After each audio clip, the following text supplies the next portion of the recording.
Today I'm in the shop with Robert Whitley, who I've known for 4 or 5 years now. And he and I have had a great relationship over time. And I took quite an interest in his career and his development as he tells me stories about how he's come up through the industry.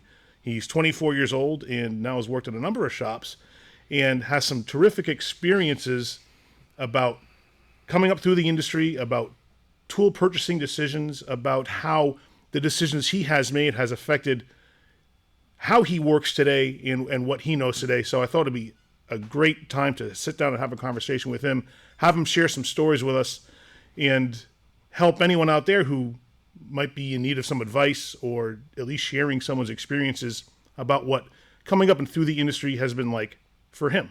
So thank you very much, Robert, for joining us. Appreciate it. Yeah, glad to be here.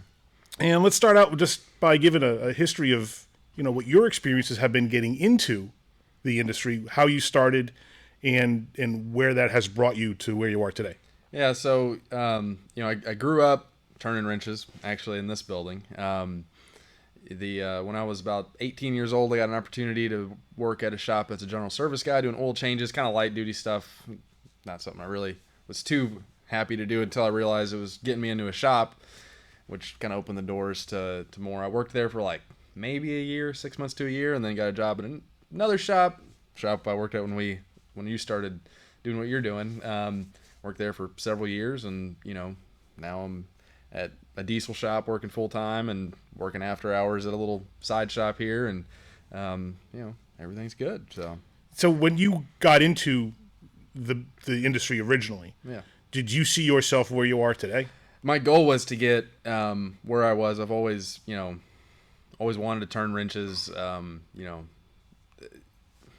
never had any doubt. I grew up turning wrenches as a kid. Thought, why go reinvent the wheel, try to find another career? When I got out of high school, I took the first opportunity to work for a shop, and that's why starting off at oil changes, I thought I was better than that, but in reality, no one's going to hire you to just at 18 years old to work on someone's car without any past experience that they can document. So starting off with oil changes was a good way to get into it.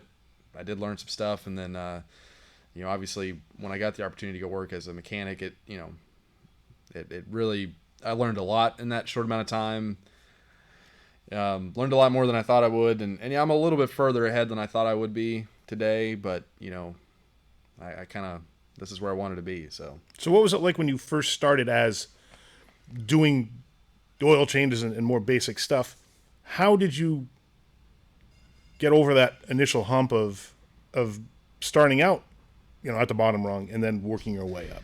Well, so, luckily I worked at a pretty decent shop. Like I said, it was for a short time. There was a lot of perks to it that helped, as far as I did get the opportunity to do some light mechanic work. But I wouldn't say, I know some people that enjoy oil changes. I don't. I've never liked doing oil changes. It's not really because I think I'm better than an oil change. It's just, it's like, it takes 10 minutes to change oil. It's not like particularly, a challenge. Yeah, it's not a challenging task. Nothing wrong with it. Everyone does it. No one's too good to change oil. I will say that. I've worked with guys that thought they were. No one's too good to change oil. If you have a car on the lift and you're working on it and it's got an oil change, don't give it to the GS guy. Just do the oil change, It wasn't that bad. I actually, there was a gas station next to the shop I worked at, right next to it. So I'd go over there frequently for snacks and, just whatever. And went over there and actually talked to the owner of the shop I worked in the future, my next job. On company time, I happened to run into the owner of the shop, and I was like, hey, I changed oil. I'd like to be a mechanic. And I had to kind of fudge the truth a little bit about my knowledge. And I got a job and just kind of, I was just confident and got past that, first general service job. But I didn't want to work in general service more than a year. That was what I told myself. And likely, I think I worked, like I said, about 6 or 8 months. If you want to be a mechanic, it just depends where you work. If you're working in a shop where you can change oil, but you'll never be a mechanic, there's no point in really staying. That's why I didn't stay where I was staying. I knew that I couldn't be a mechanic at that shop. It was a smaller shop. They had full service. They had younger technicians, so I knew there was no chance of replacing anybody there. But it was a way to get into the shop. that was the thing. Whenever my dad called me and said he found me a job as a general service guy, I was like, man, really? I want to be a mechanic. And he's like, just do it. It'll get you into a shop. And he was right. And, you kind of just got to shovel through it, So that was your springboard then into other things. That was just the start, you know? I mean, once you're in a shop, then you have something for someone to go off of. And as a business owner, talking to a 18, 19-year-old kid about becoming a mechanic, knowing that you've been in a shop is obviously an advantage in your favor of some sort. So I didn't go to school. I wasn't going to go to school to be a mechanic. No trade schools, no nothing. I didn't even do auto tech in high school. I just, I've done so much of this growing up that I knew more than the auto tech teacher in high school. I did not want to be an auto tech. I thought it was a waste of time. I actually focused on the academic side of school. I wanted to be good at school, give myself options, but yet I still chose not to go to college and be a mechanic. But I just refused to do any kind of trade school for mechanicking. I've known mechanics that have done it, nothing wrong with it, but I felt like I had a good base knowledge and didn't need it. So what traits did you have, and do you see other GS guys have, that gets the attention of the owner or their manager or their foreman to help their career move forward? Well, so I think, mechanical inclination's always been like the good base trait to have, as far as being able to see something and somewhat understand how it works. But the big thing is the want to understand how it works. I've met so many people that are actually mechanics even, and GS guys that just more have that like parts changing attitude, more of like they're just there to get a job done versus learn from it and understand why something works. For example, my mind works. If I know how something works, or at least want to know, it makes it so much easier to understand what's going wrong and why these problems happen, and makes diagnostic easier, it makes repairs easier, so on and so forth. I've met general service guys that you have to teach them everything. I mean, they don't know what an oil cooler is. They don't know why the oil filter's here, not here.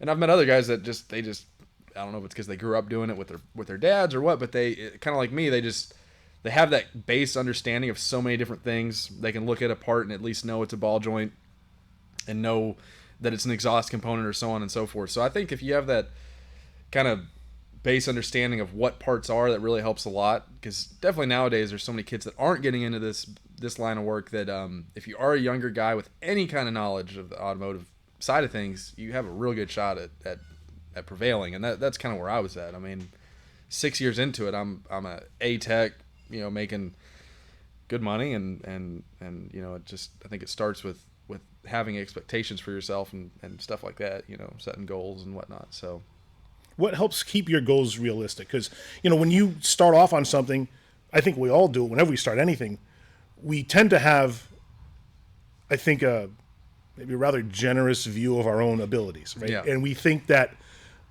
we should be higher than where we are. And like you said, your dad got you the job as a GS, and you're coming in on the ground floor. We all have to do it, but what kinds of things sort of temper your reality so that you can adjust those expectations? So for me, I've always known, I always tell people, like, I don't want to be big-headed or cocky, but I do know my own abilities. So I've always felt more or less that I could stare at someone and know that I was better than them, which can be dangerous. It can be very dangerous, definitely when you're working in a shop and you're like, man, this guy makes more money than me. He shouldn't. One thing that I found is to set small goals. I'm not a real big fan of setting like these long, like 5 years from now I want to be here. It was more for me, it was like in 5 months I want to be here. And for me that was much more attainable, because when you're getting these little goals achieved, overall it's like a morale booster. You're like, man, I've knocked it out. Like this week I did 45 hours worth of work in 40 hours. That's a good start. That's great. Stuff like that. I set the small goals, and just understand that there's always room to learn. There's always room for improvement. Working in a shop like I do now with younger guys and older guys and stuff like that, there's a lot of knowledge that I have that they don't, and vice versa. The other thing that I had a problem with was I was asking, I knew, for example, when I've got into the, turning wrenches professionally outside of GS, when I first got that mechanic spot, I knew that the guy next to me knew the answer. So instead of me going to look it up myself, it was like, I'll just go ask him. Well, what I found was he was doing my work, essentially. It wasn't me. It was, I wasn't doing my research. So one of the biggest things I can say is, with all the tools we have nowadays, and most shops have, as far as Pro Demand or Direct Hit, Identifix, stuff like that, is do your own research. Instead of asking someone knows the answer, learn how to find the answer yourself, because there's going to be a time when the other people don't know the answer, you need to be able to find stuff on your own. And, diagnostic just in general is a pain in the butt, but it's what separates good mechanics from bad mechanics is diagnostics. So anyone can change a part, So there's a fine line then between being a burden on somebody, not doing your own research, and finding a mentor who's willing to help you. Yeah, I mean, help is always good. And the other thing is, if someone's going to help you, take their advice. If you ask somebody for help, you can't argue with how they tell you to do it. I've seen that too many times. And I've been guilty of it at times. When I first got into it, I realized, well, that's kind of dumb. I asked him for help, and then I'm going to negate everything he said. I don't know why. I would have slapped me straight in the face. Right. So, there is kind of a fine line there. Having these resources in the shop, having people help you is great. Having, mechanics can be difficult. We're a unique breed. You can deal with people that are really easy to deal with. You can deal with people that they're commission based. They want to just focus on what they're doing. You kind of just have to feel who you're dealing with. But take the knowledge you can from these people, but the whole point of getting into starting your own diagnostics early, or your own research on what's going on is it helps you down the line. It's easier to ask a question, and they're going to tell you, well, on this Chevrolet, it's always the evap canister. Well, the problem is it's not always, but you're going to think it is because this guy told you. Versus if you go do your own research, you're going to get all the dealer info that takes, an hour to follow their diagnostic tree, but you're going to find out this is a possibility. When you get into something narrow-minded and you're like, I know that this truck's going to need this because I've done a million of them, then if it's not that, you're scoped in on one thing and the real issue's over here out of the way, So having an open mind, in my opinion, is the biggest thing overall as a trait as a mechanic. Whether it's being open-minded with your coworkers or with the job itself, that's a big thing to have. So as you worked your way through your own abilities and your own career progression, there's going to be people along the way who give you help. There's going to be people who give you advice. Right. Aside from, the obvious stuff, have a good work ethic and all the rest of it, I've noticed that some guys are better than others at helping the younger guys come through an industry, particularly when I see them come on the tool truck. Yeah. Right. Because we see young guys all the time. And there was a GS at one point too that was coming on the truck, and he wanted to buy all kinds of expensive stuff. Yeah. And I can only tell a guy so much. Right. Right. It's very important, I think, for a guy to have a good mentor in a shop. Yeah. And I like systems that I see guys come in as apprentices under a senior guy that can get on, say, the tool truck with them. And when the young guys start seeing the cool things, the seasoned guy goes, you don't want that. You may want that, but you need this. Right. Buy this thing today.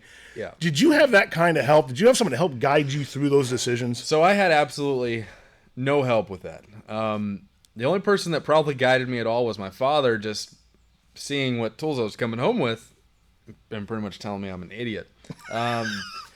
But day to day, I did not have somebody in any of the shops that I worked for at the time that was like, hey, you need to slow your roll. So whenever I was 18 years old, before I even got the job as a general service guy, I kind of had my own small business doing small engine repair. And I was dealing with the Snap-on truck, which I have no issues with the Snap-on guy that we deal with. I have no issues with Snap-on itself. I think it's a great brand. The point of this is more of just knowing when to walk away. But so more or less I was unemployed officially. I had a side business. It was an official business, but I was 3 months into having a business, and you don't make money for a while. Takes a while. I didn't know that. I was like, well, I got money today. I don't care about tomorrow. And I bought a toolbox. I bought a Snap-on Classic 96 toolbox. It was $6,000 or more. 18 years old. It was. I had never had a loan or a payment on nothing, and I got into debt for $6,000 or so. Plus the little tools I had before that on the truck account. But I finally had a credit account with Snap-on. I always wanted a good toolbox. I always thought that you walk into a shop and you see these guys with these big toolboxes with a hutch and this and that. That defined how good of a technician they were. And it's how I've always looked at it. So I bought a toolbox, and obviously, I had it for a few years, but it was expensive. And then I bought more tools on top of it. Then I got a job as a GS guy. I was a GS guy with a toolbox that was just as nice as anyone else in the shop at that particular shop. It didn't make any sense. All you need to be a GS guy is like 4 wrenches and a couple oil filter wrenches, and like that's it. Air gun, no problem. And the shop even supplied all that. Like I had a toolbox basically to have a toolbox. That was about it. So I didn't have anyone to say, hey, you don't need a toolbox. Or better yet, you don't need a Snap-on, you know, B-level tech toolbox right now, or A-level tech. You need, you know, go buy you a Harbor Freight cart one. or something. Yeah, something. Yep. You know, and if I could have redone it, I would have bought a cart first. But nevertheless, then when I got into a shop and actually had coworkers that were buying tools, I never had somebody say, hey, you need to, you know, get this instead of this. It was pretty much, you know, when I got into the mechanic industry, the shop I worked at, just the nature of my awesome coworkers was like, you know, you need to buy this. Like if I was looking at something, it was not that you shouldn't buy it, it was that you need to buy it, but it was more of just so I didn't have to use what they had anymore. It was kind of more, you know, getting me into debt. That's really what it was. So I've always had that thing. If you borrow a tool twice, you need to buy it. Instead of buying a tool that would get me by, I bought the, you know, Snap-on or whatever. I mean, that's at the time, that's all we had here was Snap-on. So everybody around here has just got a bunch of Snap-on tools, and I love Snap-on tools, and there's certain tools that I would only buy Snap-on, but there's a lot of tools that don't need to be Snap-on. You know, there was a time where I was spending $500 a week was the most I've ever spent, and that was for a good amount of time. It was $500 a week for tool payments on one truck. And then more trucks started coming around, and it kind of stayed at that 500 overall between all of them, and that's hard. I mean, I made a lot of money at that time, so to me it was like, my reason for doing it was I will have more tools than anybody else at this age, so I should do it, which was good reasoning, I thought, but I didn't need to be buying the level of tools I was buying or the price tag I was spending on those tools.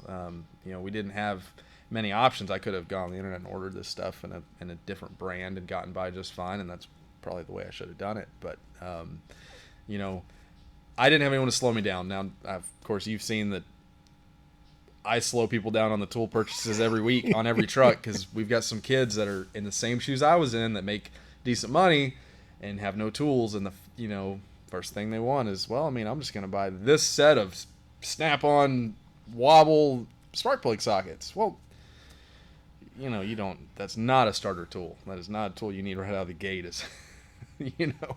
So yeah, there's definitely a lot to think about on that end of things. Do you find that the younger guys are receptive to that kind of input? So one in particular that I deal with, not as much as I would like him to be, but I think he's honestly acting the same way I would have if I would have had that guidance. Instead of thinking like, okay, this is a $175 socket set, it's only costing me $40 a week. I can afford $40 a week. And that's how I justified it. But that's the completely wrong way. I mean, you know, I never had a whole bunch of finance education, not in school, not from parents, not from, you know, there was nobody to be like, hey, you know, this is how finances work. This is how money works. I didn't know. I just knew I got a check and it cleared and I spent it. You know, I had a good way of spending whatever I made. I can tell you that. That was my financing. That's how I budgeted. Well, I mean, like, it's Thursday. I get paid tomorrow. I can afford to buy this, this, and this. You know, like, that's pretty much how it worked. But on Mondays, I bought a lot more than I did on Fridays. I know that. Anyway, so, no, I don't feel like the people are as receptive to the information as they could be. There's always alternatives when buying tools. Whether it's, you know, I mean, I've seen you do it. You know, say, hey, you don't need this tool. Just get it off the internet. You know, which hurts you in the short run, but, you know, the long run, I feel like it's probably the better thing to do when you see a young kid. Because when I was 18 years old, my tool guy should have said, don't buy this toolbox. That's what he should have said. Don't be spending this kind of money. I mean, he wouldn't spend that kind of money. Why should I? So I'm not saying that it's poor quality of tools and you don't need to own those tools. There's just a time and a place to own those tools. And whenever you're fresh in the game doing brake jobs and light duty diagnostics, you know, you don't need that kind of stuff. So there's definitely a time and a place. Because I think that trust is so big in life in general, but particularly if you're, say, a guy like me in my business, you want to try to build that trust with your customers. And if you can guide somebody through a purchasing decision, right? And even if that means stay off all the tool trucks until you find value in them, which is I've told a few younger guys that when I get worried that they're not going to control their spending very well. Yeah. You know, especially when people shop around. They compare prices. They Yeah. know what stuff is worth. They know what they can get stuff off of the internet for. Yeah. And tool trucks are always going to be more expensive. So, I've given guys that advice is stay off the trucks, including mine. And if in the meantime, if I can help you, give you information, warranty stuff, whatever, I will. Because you want to build that relationship, and hopefully you can build some trust out of it so that when you do give somebody some genuinely valuable advice, hopefully they take it. But it's tough when you're young. I mean, we all do it. There's none of us are immune from that. Yeah. No, I mean, I don't know. I really do think that people need to listen to the older guys and what they have to say when they have something good to say. But it goes back to like using your brain, having your own knowledge. I mean, I was just cocky being young, and like I said, I wanted to have. By the time I'm where I am today, I wanted to have the best and the most tools possible. I mean, whenever you're going to hire someone and you see someone who's 20, 25 years old and they have a Master Series toolbox and they have it completely full and they've got a nice roll cart that matches and blah blah blah. That is a good way to hire somebody. I mean, if you're talking to the same age person with half the tools, I mean, who are you going to pick? I mean, if this guy's got these tools, he must know how to use them. He must, there's no reason why he would that he'd have them if he didn't know what was going on. But though I think that's a good way to be, it doesn't mean it all had to be the best name brand top line stuff. I mean, I whenever I was like 17, someone purchased me like a Husky tool set, sockets, all the miscellaneous stuff, and I slowly replaced the wrenches and stuff with Snap-on and the ratchets with Snap-on and other brands. And I realized a couple years ago that my like chrome sockets were still Husky, and I think I'd broken maybe one. And in a couple years, I'd broken one, which is hard to believe, but it was true. So I never replaced those for the longest time, and it kind of made me stop and think. I was like, man, this Husky socket that I can go get down at Home Depot is obviously a tenth of the price, and it works just fine. So it kind of opened up my mind a little bit, and that's when I started dialing back, starting to pay off the tool trucks, not buying stuff. And then shopping around. I mean, if you need, extensions, get on the truck and price it out from everybody. Take a week to do it, and then figure out, like, if you must have it from a tool truck, look around and see what everyone has. I mean, you might find that this seems like a good deal today, but on Thursday when someone else shows up, they have a set with one more extension for less money or whatever. Get on the internet, look at Amazon, whatever the case. Yeah. But you do have to know what you're buying. I mean, obviously Harbor Freight's not known for their quality, but there's times when if it's a tool you're going to use once or twice a year, you don't necessarily need to buy the $700 ball joint press. Buy the OTC one. You know what I mean? There's certain things you just have to sacrifice if you want to survive. I mean, that's the thing. I was living paycheck to paycheck. I mean, when you're spending even $200 a week on a tool truck, I mean, I spend more than that still today. I've been in this for 6 years. I've had a tool bill for 6 years, and I'm still trying to pay it off today. And I'm still hurting from it. And, I say hurting from it. I mean, I can afford to do it, but I'm still, there was a time when I was paying twice what I'm paying now. And then whenever you start wanting to think about owning more than just tools, whether it's vehicles or property or homes, you realize that what you spend on tools is a car payment or a house payment. That gets tough. So I do wish the younger generations or the new people coming into this would kind of take this information, because I've lived through it. I've seen it.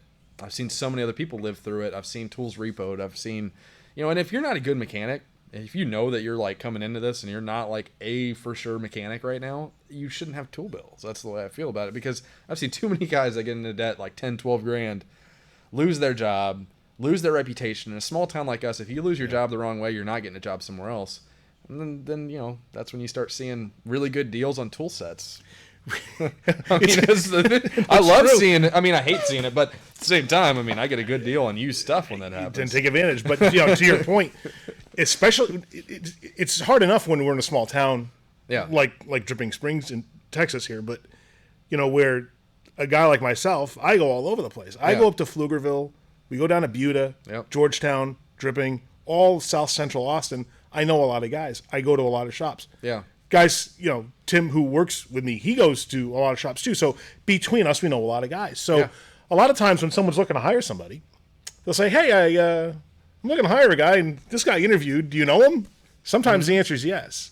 And sometimes we can guide that hiring decision by saying, maybe not. I don't know the quality of the work he turns out necessarily, but I know the quality of customer he is or isn't. Yeah, I know things right. that, is he, every time if I go to the shop, do I see this guy? Is he there every day? Is he serious about buying the right tools? Is he serious about paying his bills? Is he serious about, incurring that debt? Or has he ripped us off? Has he skipped? Is he always ducking us? Is he never at work? That kind of thing. Right. And we're happy to share that information because how else would you know? Yeah. Right? And that's one of the ways that the word gets around. That's one of the ways that people develop these reputations. Oh yeah, it goes back. I mean, like being a good character, just being a good person, makes such the difference in this industry.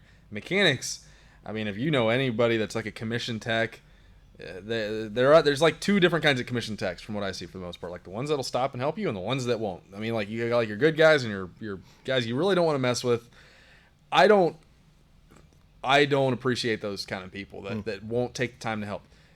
You weren't commissioned your whole time. Like you started off where this guy is at now, and whether or not you had someone answer your questions, it doesn't mean you treat them the same way. If you're in this game and you've been in it for a long time and you think you know everything, that's fine. But you have to stop and help these younger guys because there's not many of them, and if you run them out of the business, I mean, you're just hurting yourself. We need more young people in this business. I was kind of in a good situation just being young with the knowledge I had. If I wouldn't have gotten into this industry and I would have decided to go to school, I would just now be getting out and getting a job. I'd be 2 years into this, for example, with plenty of book knowledge and no street knowledge, no actual hands-on knowledge. So, I'm not saying, basically the thing is being a good person, easy to deal with, I think is very, very important to know. If you see someone that's putting all their money into tools, you gotta kind of interject. It works both ways. You can't just tell the young guys, hey, don't buy tools. It also helps if the other guys are saying, hey, don't buy tools. Guidance is a big thing. So, yeah. And then the flip side is, of course, the tools they do buy is also a reflection, I think, on how they see the investment in their own career, right? The new guys coming in who don't even know if they want to do this for a career are the guys who should not be throwing all their money into tools right off. Right. But there is value in doing what you've done to a degree where if you spend your younger years making the investment in tools that are going to last you a long time, then you're set. Those socket sets and those ratchet sets and all, they all got lifetime warranties. They last you forever. They're good quality. Put the investment in when you can afford to, and then, ratchet it back when you're looking at other things in life, like a house and a family and stuff like that. Right. And I think there's obviously not necessarily a right or wrong way to do it. Right. I mean, you're either going to make it or you're not, or you're going to barely scrape by. I mean, there's so many different ways to do it. I mean, I will tell you, I've judged people based off their tools constantly. We've had people come in, apply for a job, and they roll in with like a Harbor Freight toolbox and no tools. You're not going to get a job. I mean, maybe general service, but I'm just telling you that's how it works. Right. So there is advantages to having the big name brand tools, but there's also more name brand tools than just the trucks that you see. Yeah. And that's one of my big things. I mean, I do own a Snap-on toolbox. Like I said, I have a Master Series now. I have one of their bigger roll carts, and I like having them, and I love it. But I'm at the point now where with what I spent on those, I could have something different that looks the same. The only people that know that it wasn't a Snap-on would be other mechanics. But, as far as like the average Joe, they see the size of a toolbox and they're like, oh, that's a big toolbox. It's nice. They don't know what you paid for it. Constantly people are asking, how much was this toolbox? You tell them it was $5, $6, $7 grand, and they think you're the biggest idiot in the world. I mean, and it's true. Toolboxes are just expensive. I mean, the tool storage is what gets people, I think, more than the basic tools inside of them, because of how big of a decision it is to say, yes, I want this. I mean, unless you have the cash, you're paying for that for a long time, and you can't sell it till it's paid. You can't do that. All the companies are different about how they treat it and how they do it, but it definitely makes it tough. So I do think having good quality tools is a must. I just think that there's a better way to do it to get started. There's, if you don't need to have, a Snap-on scanner if you're just a beginner tech. I mean, I had one when I was started. I got tired of not being able to use the scanner that the shop supplied. So what did I do? I went and bought one out of spite and spent $6 grand on a scanner. Whatever it was, $5,500. At 22 years old, I had a scanner. 21 years old. I mean, that's cool and all until you paying the bills every day, So Yeah, well, especially with something like a scanner, which has costs that you don't necessarily factor in up front, like what's the cost of the annually renewable subscription, and gosh, some guys, because some of these scanners cost $1,200 to renew the subscription. So what do some guys do?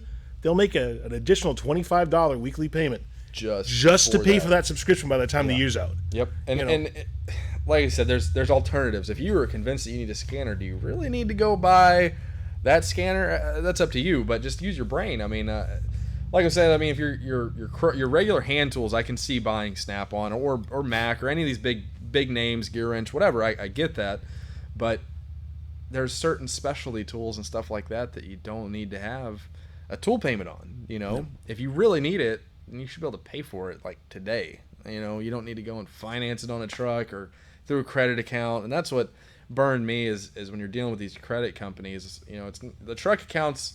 It is what it is. I don't disagree with how that works, how you pay. I don't, like the price is the price, assuming that you're going to pay it off over time. The credit account is not only that, but plus ridiculous interest. The biggest thing I would say is stay away from the credit. The credit, to me, I was like, well, I need to start credit. I need a line of credit as a young adult.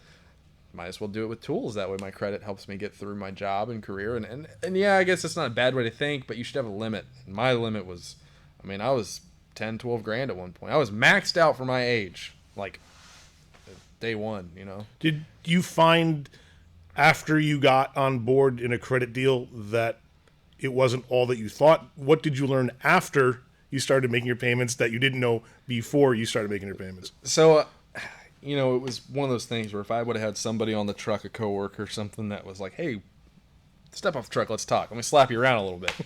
I didn't have that, so I didn't really ask a lot of questions. It was pretty much like, I want this toolbox and I want this scanner. What's my weekly payment? I don't care about the rest. It's really how I did it. Yeah. Completely not the right way to do it, but that's how I felt. I was like, I knew what I made. I knew what I could afford per week. I just didn't think about the future. I didn't ask, how long am I making this payment? So no, I really didn't know much about it. But after I sat back and I looked, and I'd be like, hey, every week I'd pay my truck, and then I'd ask, hey, what's my truck balance at now? I never really asked what the credit was. A year or so goes by, and you ask, what's my credit account? It's almost the same number you thought it was a year ago, and you're like, oh man, this is a problem. So then you start looking at it, what you pay and what the interest is, and it is not good. Hey, you were getting bent over on some of those. And if that's what you have to do, it's what you have to do. But it doesn't leave you many options. You get to a point where if you have to pay all this stuff every week, and you without a doubt you have to pay this much a month or this much a week. Well, even if you decide to switch careers or switch to another shop, it's so risky because you have to be able to make that. If you're paycheck to paycheck, you've got big payments coming up next week. I have to have a job and a paycheck by then. And that's, I did run into that where I did want to. I actually moved out of state for like 6 months to go work for another company, and that was tough. Like, I had no cost of living with the exception of tools. Like, tools was my only cost of living. That didn't make any sense. Like, I want to move to another state, but I still have to pay these tool bills. Like, that's dumb.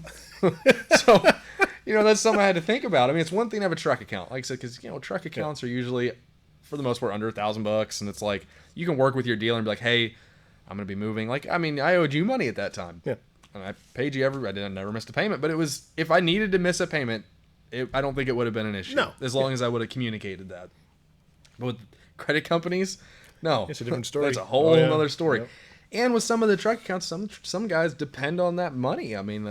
There's times where I've been like, hey, I don't get paid for 2 days. Can I pay you then? And the tool dealer's like, no, man, I need to have you pay. I'm like, wow, okay. Well, then I guess if it breaks me to not break you, I guess, oh, okay. Right. And part of the reason for that is everyone who operates a tool truck is, even if they own a franchise brand, they're still independently operated. It's still that guy operating that truck making those decisions. And so everyone does it differently. And some guys just have a different business model than other guys do. So for one guy, it might be no problem at all. Yeah, you can miss a payment. That's not a big deal. Yeah. And other guys really need that payment because it's, sell or die, because they run on these paper thin margins that every dime really matters.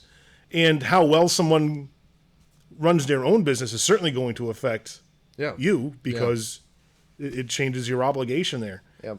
and how much he can work with you. Yeah. Well, that's why I feel like whenever you're getting ready to make these big purchases, you really got to think about how much you need it and ways to buy it. You know, I mean, the next toolbox I buy, I want it to be paid for. You know, the scanner I buy, first off, is not going to be a Snap-on or a Mac or anything like that. I'm not falling for that trick again.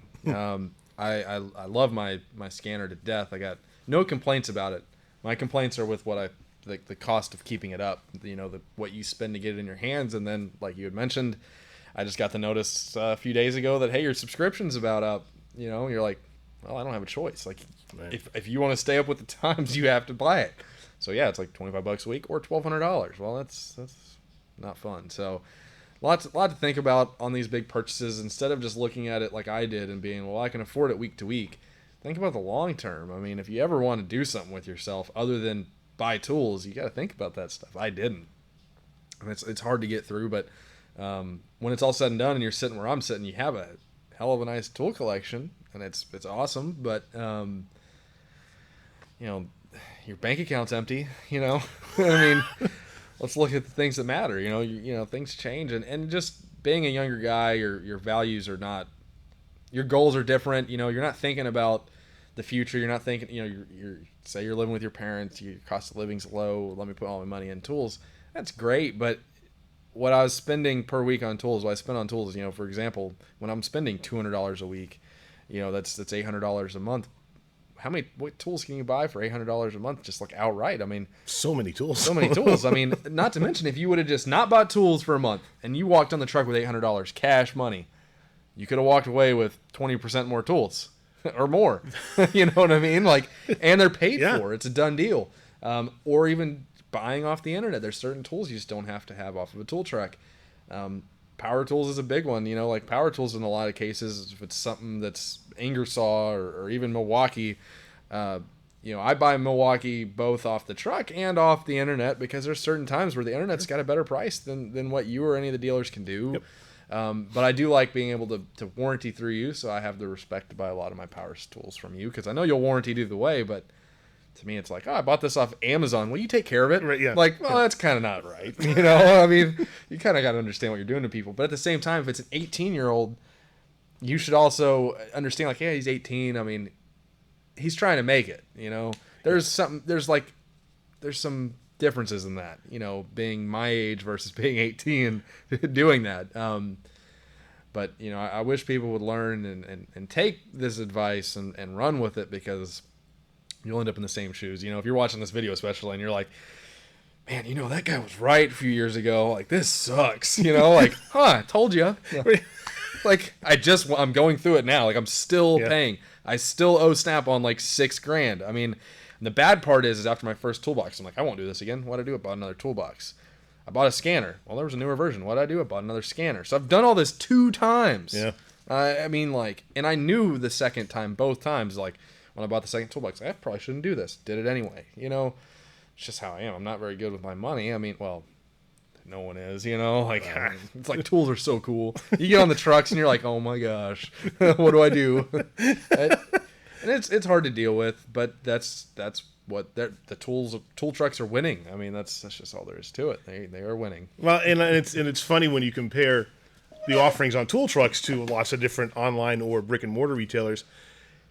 The prices are always higher on a tool truck. It's surprising to me, you know, when I first got into it, that there's so much business out there for a tool truck. Yeah. And so many tool trucks can happily coexist, competing with each other. Yeah. You know, for the same size pie, and they're all just getting smaller slices. But you know what? It's still good. It's still good. It still works. I think it's mechanic as a whole. The people. I mean, like, all of us are the same, you know, like we all like tools. We all see the price. We don't care. We just buy it. It's like, oh, this will look good sitting on my toolbox. Yeah. I mean, look at the accessories people buy that don't help them make money, whether it's like speaker for the top of my toolbox or a hutch. Like, I want a hutch, you know, like we've talked about this. I want a hutch. Does a hutch help me survive and make money? Absolutely not. But I want a hutch. You know, sure. I want the biggest, baddest roll cart out there. I want the biggest, best toolbox out there. I don't even have enough tools to fill it, but I want it, you know, and there's so many things that the guys know that they don't need it, and they still make the purchase.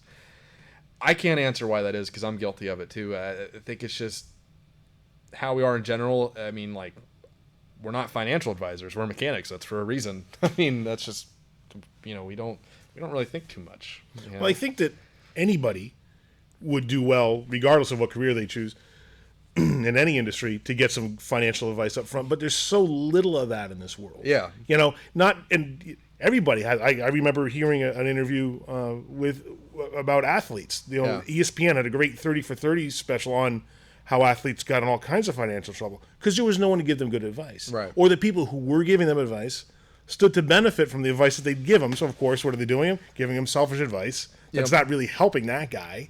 And when you get into an industry like being a mechanic or a technician, and you're looking at and you're looking at what the industry standard is for how you purchase the tools that you need to make that money. Yeah. Right. It's a very difficult cycle, I think, for some guys to understand. Yeah. Because they don't necessarily know how it's going to affect them down the line. Some guys aren't even thinking down the line because, hey, I just got into it. I know I need these tools today. I don't even know what's going to happen next year. Yeah. If you're going to be in the business anymore. Yeah. And that's the other thing. I mean, that's why I say if you're not 100% sold on being a mechanic, you shouldn't be on a tool truck. I mean, Harbor Freight will get you by until you know what you're doing, or any brand for that matter. But I've seen too many guys that just drop everything they have into tools, and then they get out of the business, and it's like, all right, well, I sell computers now, but when I go home and look in my garage, I got $20,000 worth of tools I never use sitting there. I mean, I change my oil with the best tools. Well, that's great, but there's so much you have to think about, and that's part of it. Like, I didn't think much into the future. I just knew I was going to be a mechanic, so I knew that I wanted the best of the best. But that all kind of changes. I have basically 3 sets of tools. I have a set of tools for my main job. I've got a set for out here where I do more recreational stuff. I've got what I buy out here is not the same as what I buy to work with every day. At least that's how it's always been. So when I buy tools for out here, originally I was like, I want something just mid-level. Well, then I started using those mid-level tools, and I was like, well, what's the difference? I say mid-level, I'm going to say mid-price because they're not mid-level in a lot of them. I used to love Snap-on ratchets. Now I've got gear wrench ratchets that I like a lot more than I do the Snap-on ones. Not anything. It's mainly the price is what I like. Sure. I mean, the quality is to me about the same. The feel is about the same. The look is a little different, but as far as what I get for what I pay, I feel much happier with some of these cheaper prices. So then I started realizing that even what I make my money with at work, I don't need to have the tool that I've always used. And I've learned that. That's something that I just learned from trying to live, have a cheaper set of tools. I realized that they're not cheap. They may be cheaper, but the quality isn't necessarily any worse. The warranty's the same. I mean, that's something that really makes a big difference to me. Having 3 sets of tools, it gets expensive. Right as I start paying off what I use every day, it's like, oh, well, now let's add another set for the house, and let's add another set for the truck, and I make money with my tools, so it's justified. But if everything I owned was Snap-on like it used to be, I mean, when I first started and you opened my toolbox, it was like Snap-on impacts, Snap-on this, Snap-on that. It was all Snap-on. We didn't have any other trucks. And then when other trucks came in, it was like, well, I don't know if I want to give them my money because I like Snap-on. And then you just kind of got to experiment a little bit and try these other tools out, and then What got you feeling okay with experimenting with other brands? Well, there were certain times where I got upset with the way that I was being treated on certain trucks, but also it was just like a lot of these dealers like Mac or whoever, Cornwell, have like tools that you can't get from Snap-on, and you buy one, you're like, oh, this is kind of cool, let me try something different. And a lot of it was I finally realized that I just needed to try something different, so I bought like Cornwell screwdrivers to use out here, and I've always had Snap-on screwdrivers. And in my opinion, that was a fail. I still prefer Cornwell. I still prefer Snap-on. But that's besides the point. But now I've recently purchased some screwdrivers from you that are a fraction of the price, and to me, I like them just as much. So far, so good on those. But it was experimenting. I mean, I'm willing to be a guinea pig. I'm not going to know until I try. I work with a lot of other older guys, so they don't buy the amount of tools that I buy. Their tool bills are $200 or something. They're buying whenever they lose stuff. They're not necessarily buying when there's new stuff. Mm-hmm. So I think a lot of it was just me trying to finally be a little more open-minded about things and experiment with those tools. There wasn't really like a trigger for me other than just seeing what was going on with my bank account. That was a big thing. But I never thought of it as like, well, since I owe Snap-on $1,000, I can go owe Mac $1,000 too. Luckily, whenever more trucks started showing up, I thought of it as a whole. because I knew right away what I was going to get into. I was going to get into paying everybody a ton of money because they'd let me. Because Mac's like, well, you have no money, so you can buy something for $1,000 today. And then if I would have gotten down that, then you're looking at spending who knows how much a week on tools. I mean, I've always thought of it as a whole. I mean, between what I order on the internet and what I buy from trucks now, I think of it all as it's a cost of what we do.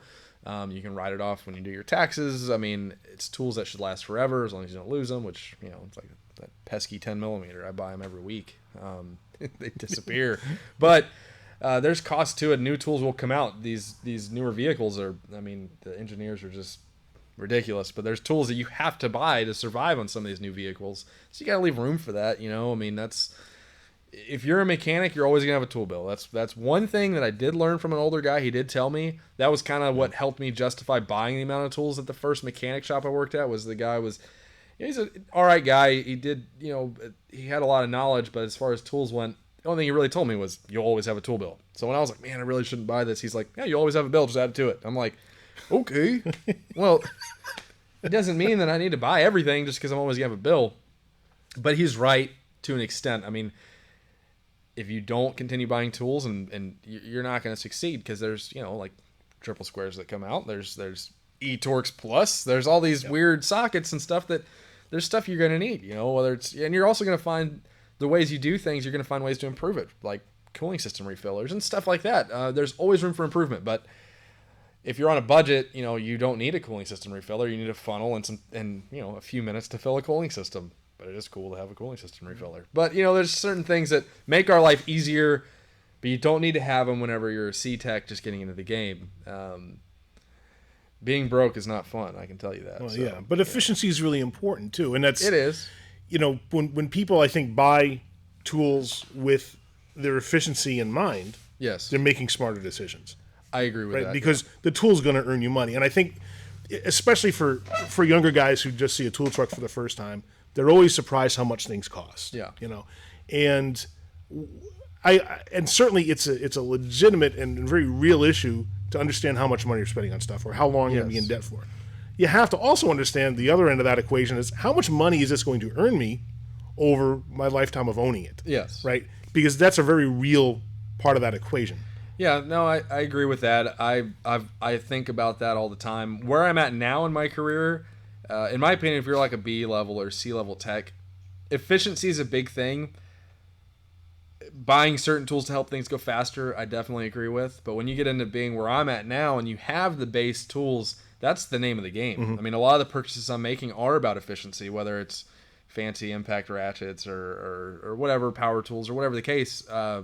Efficiency is the name of the game. I mean, if you're a commission worker, or even if you're hourly, but you're still a higher level technician, it's all about the work you're putting out, the quality of work, and how efficiently you're doing it. I do agree with that. That is definitely a big one. But if you are that 18-year-old new guy getting on the truck, efficiency is important to know and think about. But your own efficiency matters. Is it real efficient of you to be spending your money on this tool today? That's the big thing I would say. Is it starts when you're young. I think most techs have gone through what I'm going through or what I've been through. I'm finally pretty much over everything, but it took me so many years to get out of the rut I created in just a 2-year time on these trucks. Like I said, I think that everyone's been through it, and I think that if people kind of learn from it and see what the guys around them went through and ask questions, I know guys that got into this game when they were 18. I know guys that got into this game when they were 30, mid-20s, whatever the case, and they've all still gone through it, And I've known a few people that were just very good with their money and didn't want to buy tools. The problem with that is I've worked with guys that borrow everything. They barely own their own stuff. That's not the way to do things. If you're a mechanic and you're here to make money working on cars, you need to have tools. If I'm one of those guys that's nice enough to let you borrow whatever I have, but there's a point where I'm just like, okay, I'm working on this job and I can't find my 1/2-inch impact. That's a luxury tool. My cordless impact is a luxury. It's not a necessity for certain people, but it's something that I own. I need to use it when I need to use it. So if you're one of those guys just borrowing everyone's tools, think about what you're doing to them, and if you're slowing them down.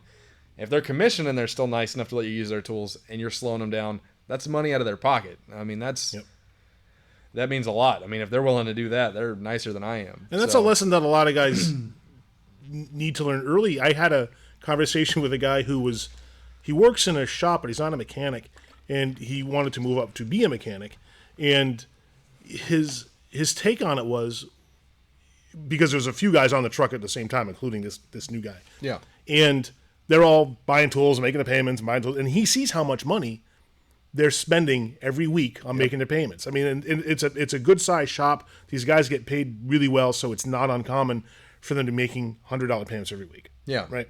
And he sees this and he thinks it's expensive, and it is, but his thinking was, well, why don't I just borrow? Can I just borrow yours? Yeah. Right. And he gets all these looks. And I said to him, they're buying the tools to make their jobs easier, not yours. Yeah. Right. You want to get into it, man. I said, and I don't say this from a salesy perspective, but to your earlier point, you're going to have a tool bill. Yeah. If you want the pro grade stuff and you want to start doing quality work right away that's going to earn you money and be efficient, you're going to need good quality stuff. Yeah. You're going to have to pay for it. It's the same in anything in the world. You generally do get what you pay for. Yeah. You don't have to pay an exorbitant amount. Right. Right. But you do get what you pay for.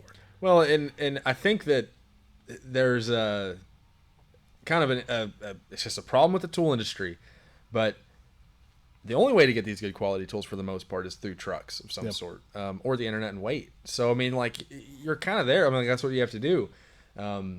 But, borrowing tools is okay for certain situations. I still borrow tools. Mm-hmm. There's certain tools that I haven't bought. It's not that I refuse to buy them. I just haven't done it.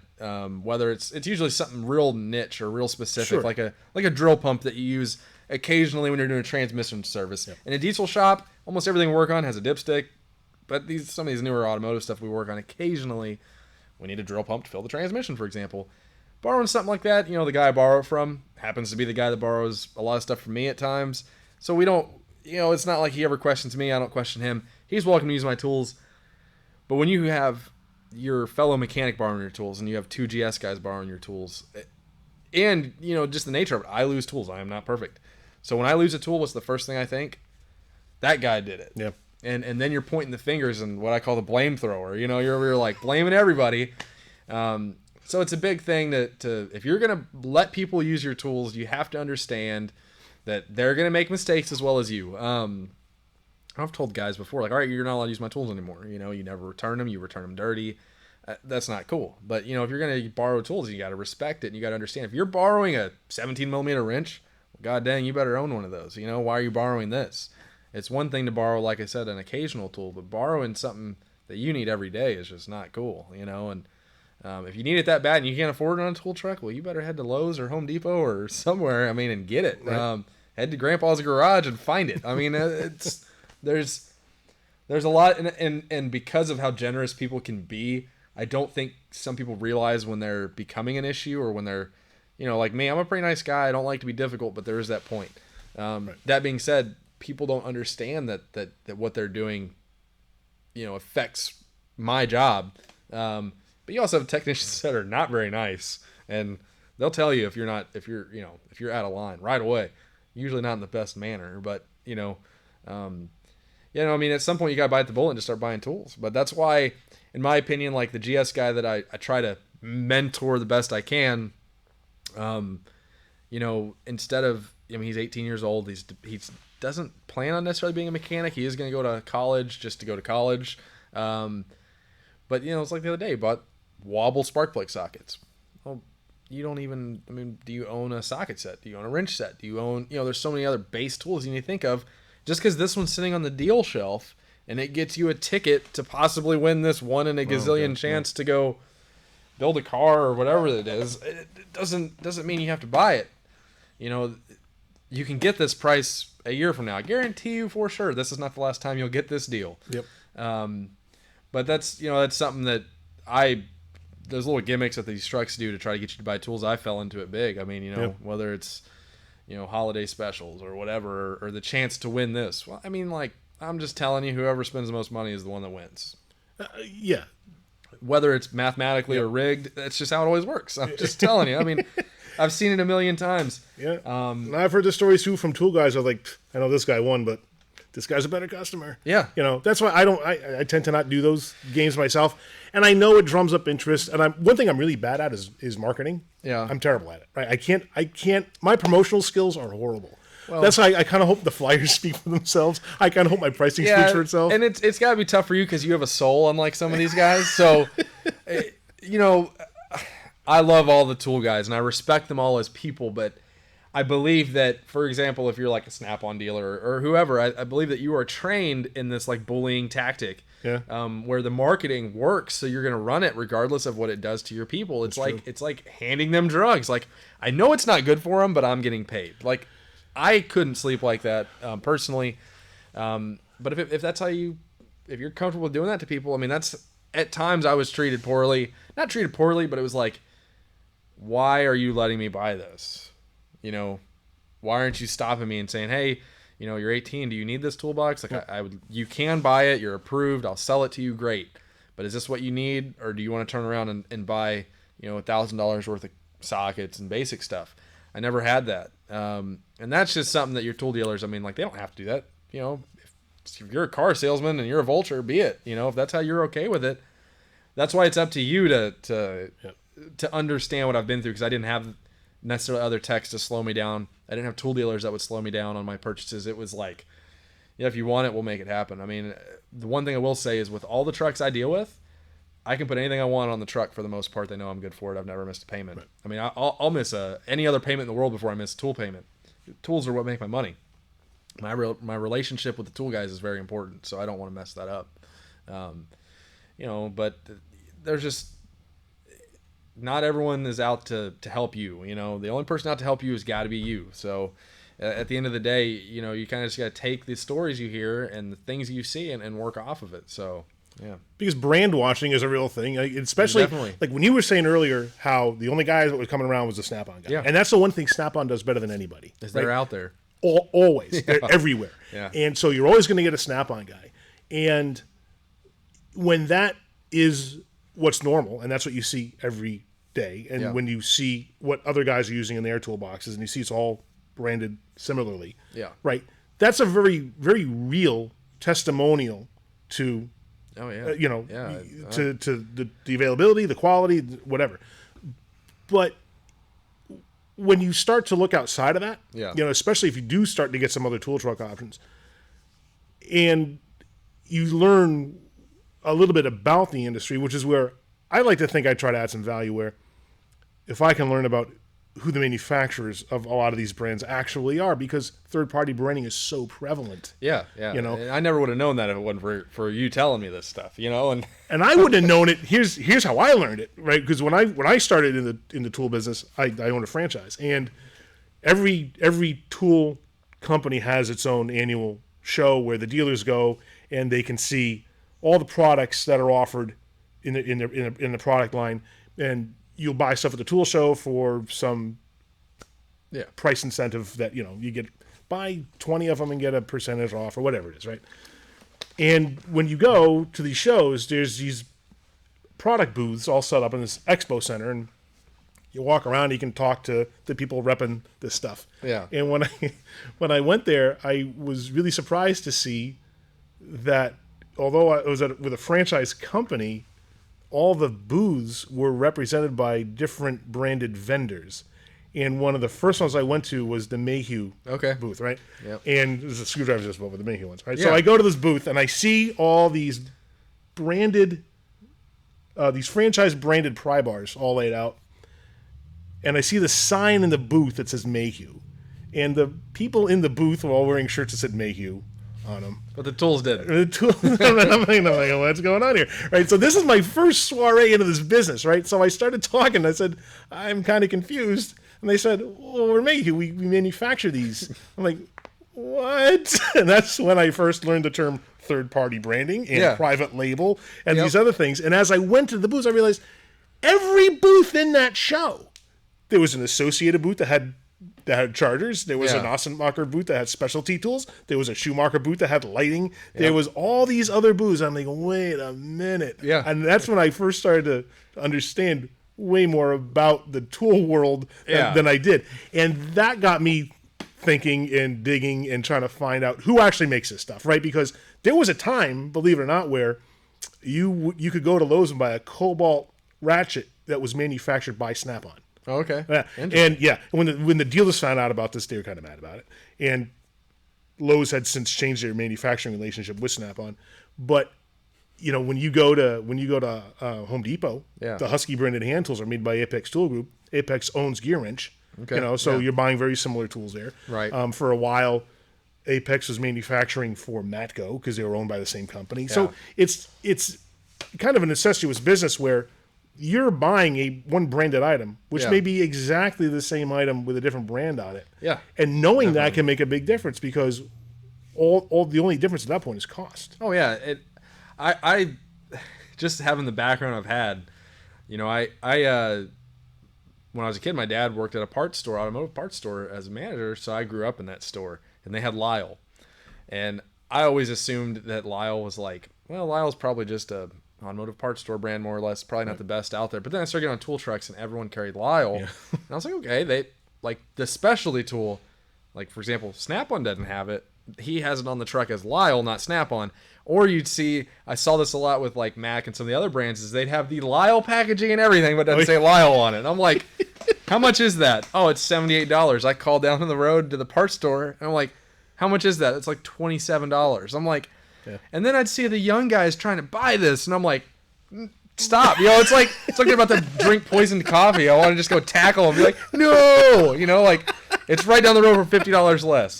You don't even have to make one payment. It's yours. And it's just stuff like that. You wouldn't know unless you went out and did your own research or whatever. It's like if you just take what you see and that's all you go off of. Well, that's kind of I see Mac makes this. Well, no, they don't. They just put their name on it or whoever. I mean, I'm not when I say these names, I'm not name dropping them specifically. I see it on all the tool trucks. I've been on every tool truck that this area has, which is pretty much every brand except for a few, and the ones we don't see I'm fine with. But it's when I grew up as a child, my dad had a Snap-on toolbox. I watched NASCAR, Dale Earnhardt Snap-on his car, and so I was a Snap-on fanboy. I worked whenever I got into the small engine industry, I saw the guys had a few tools that were name brand and they were all Snap-on. That was later to find out because that's pretty much the only brand that you could get tool truck wise at the time. I wanted only Snap-on, and being that they were the only truck, it made it real easy for me to want only Snap-on. Yep. And then when other trucks came around, it was like, man, I don't know about this. And to me, it was like when I open my wrench drawer, it's all Snap-on. I don't know if I could see this tool next to it, and that would just be a disgrace. That's how I thought about it. I had an older guy when I was getting into it say, hey, if you're going to buy Snap-on, there's certain things that you need and certain things you don't. I pretty much took that information and was like, and that was when I was maybe 17 at the time, where I was actually working for a shop doing small engines, but I didn't consider that professionally as a mechanic. I was 16, 17 years old, and working on lawnmowers is not automotive or mechanical, in my opinion, not too much anyway. But he said screwdrivers by Snap-on, pliers by Snap-on, and that's it. That's what he told me. So when Snap-on came in, that was the first thing I bought. I was like, I want Snap-on pliers and I want Snap-on screwdrivers. I bought one week and one a couple weeks later, and I was like, man, these are awesome. And then I bought a Snap-on ratchet, and I was like, man, this thing is awesome because the 60 tooth you get at Home Depot that's been in your dad's toolbox forever that you're used to using sucks compared to this 120 tooth or whatever. I just assumed that Snap-on made the best ratchet, so I'm not even going to try this Mac or this Matco or this Cornwell. The first ratchet I really bought that wasn't Snap-on was Gear Wrench, because it was for out here at this shop, and I didn't need a Snap-on. And I was like, no, this is 120 teeth. It feels identical to the Snap-on. They have better pricing. I can get two for the price of one, basically. And that's kind of how I opened up my mind to these other brands. And then knowing that who these manufacturers are on certain stuff, you don't have to buy the name brand. You can still buy it, like the Mayhew screwdrivers I bought. I think so far for the price or the best bang for the buck. I never would have thought, whenever I was getting into this, I never would have bought them because they didn't say Snap-on. Right. But being a younger guy, that's kind of like how you are. When you're going through high school and going through school, you're like, I want name brand clothes so the kids don't make fun of me. I felt the same way about tools. Oh, yeah. And now you realize it's about how I get the job done. You know, you can put me with my off-brand tools up next to someone with all Snap-on, and I will compete. You know, like any day of the week, I'm there. You know, I mean, like, you want to make it a challenge? Let's do it. Let's have some fun. And if someone wants I'll still get the job done, and in the same amount of time. Yeah. The thing that limits me is not the tools, but the person behind them. And that's the big thing. There are tools you don't want to buy. I mean, like Chinese tools, stuff like that. You know, there are certain times where you need a special socket so you don't strip it and cost yourself 4 more hours. I mean, there are times when you need it, but for the most part, for these like basic guys, you don't. I mean, like, you're not gonna break this socket. You don't need to have this socket that's $200 for a set. You know, there's no benefit for you. Then it depends on your application on stuff too. For example, there's, you know, you talked earlier about taking a risk on trying a different brand. Yeah. I've got access to I don't know how many different brands, right? So I tend to do the same thing that a lot of guys do. I gravitate towards certain brands that I know that I'm going to carry on. I'm going to carry Gear Wrench for certain items. I'm going to carry Lyle for these other items. Right? And then every now and then another brand pops up, or I just notice them for the first time, and I'm like, I don't know if this stuff is any good. Yeah. Should I get it on the truck? If somebody wants it because they like the price, and I can't necessarily vouch for the quality. Yeah. You know, that's a conversation because I want somebody to know that I can't tell you anything firsthand about these. You know, Yeah. And of course, you know, we'll cover them if you have an issue with them.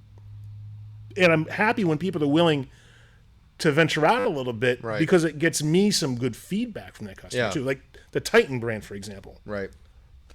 I wasn't going to put that on the truck for the longest time, right? Because it just seemed to me to be a bargain tier, you know, Chinese brand. So I'm like, nah, I'm not that interested. Yeah. Right. But if you need, say, a 5-piece hammer set, and you don't want to spend $300 on the Wilton set, and you want to spend the $90 on the 5-piece, right?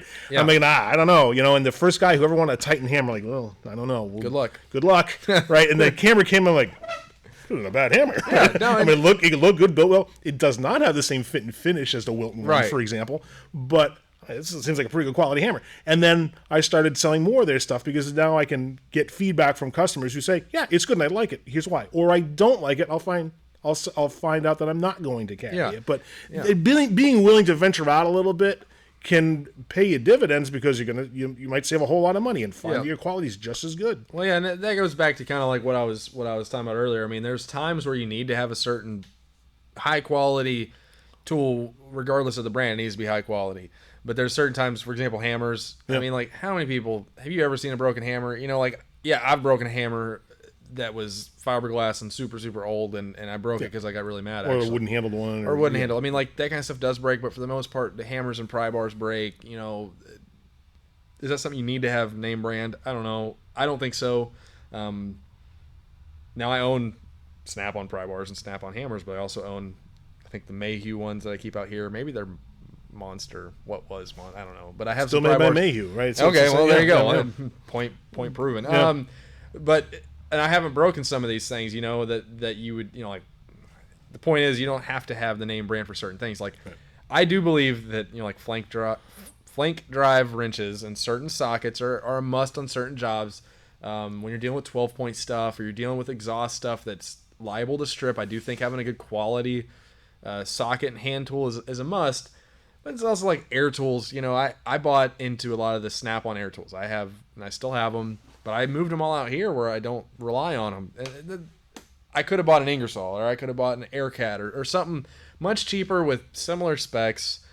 You'll see it on the internet constantly where they're like Earthquake XT versus Snap-on MG725, and you're like, all right, let's see it. Let's watch this thing get destroyed. And you're like, that wasn't bad at all, actually. You're like, how much is that again? And that was something that I had to learn. And I also did find some poor quality stuff from the name brands. I mean, I've had to warranty a lot of stuff where I regretted buying it, where it's like, man, I've had you warranty this tool like several times. Now I'm paying for it. It's just no fun. So there are certain things. If it goes back to like what you were saying about like manufacturers that make stuff, like to Snap-on or these brands make their own air tools. Sometimes yes, a lot of times no. Right. Same thing with the power tools. You know, I've owned 2 different brands as far as truck branded power tools. Between I had the Mac stuff, which I actually, in its credit, I did like. It was DeWalt essentially, and I did like their power tools. I've had the Snap-on stuff, and there's certain Snap-on power tools as far as the electric stuff that I'll never own again, and there's certain that I like.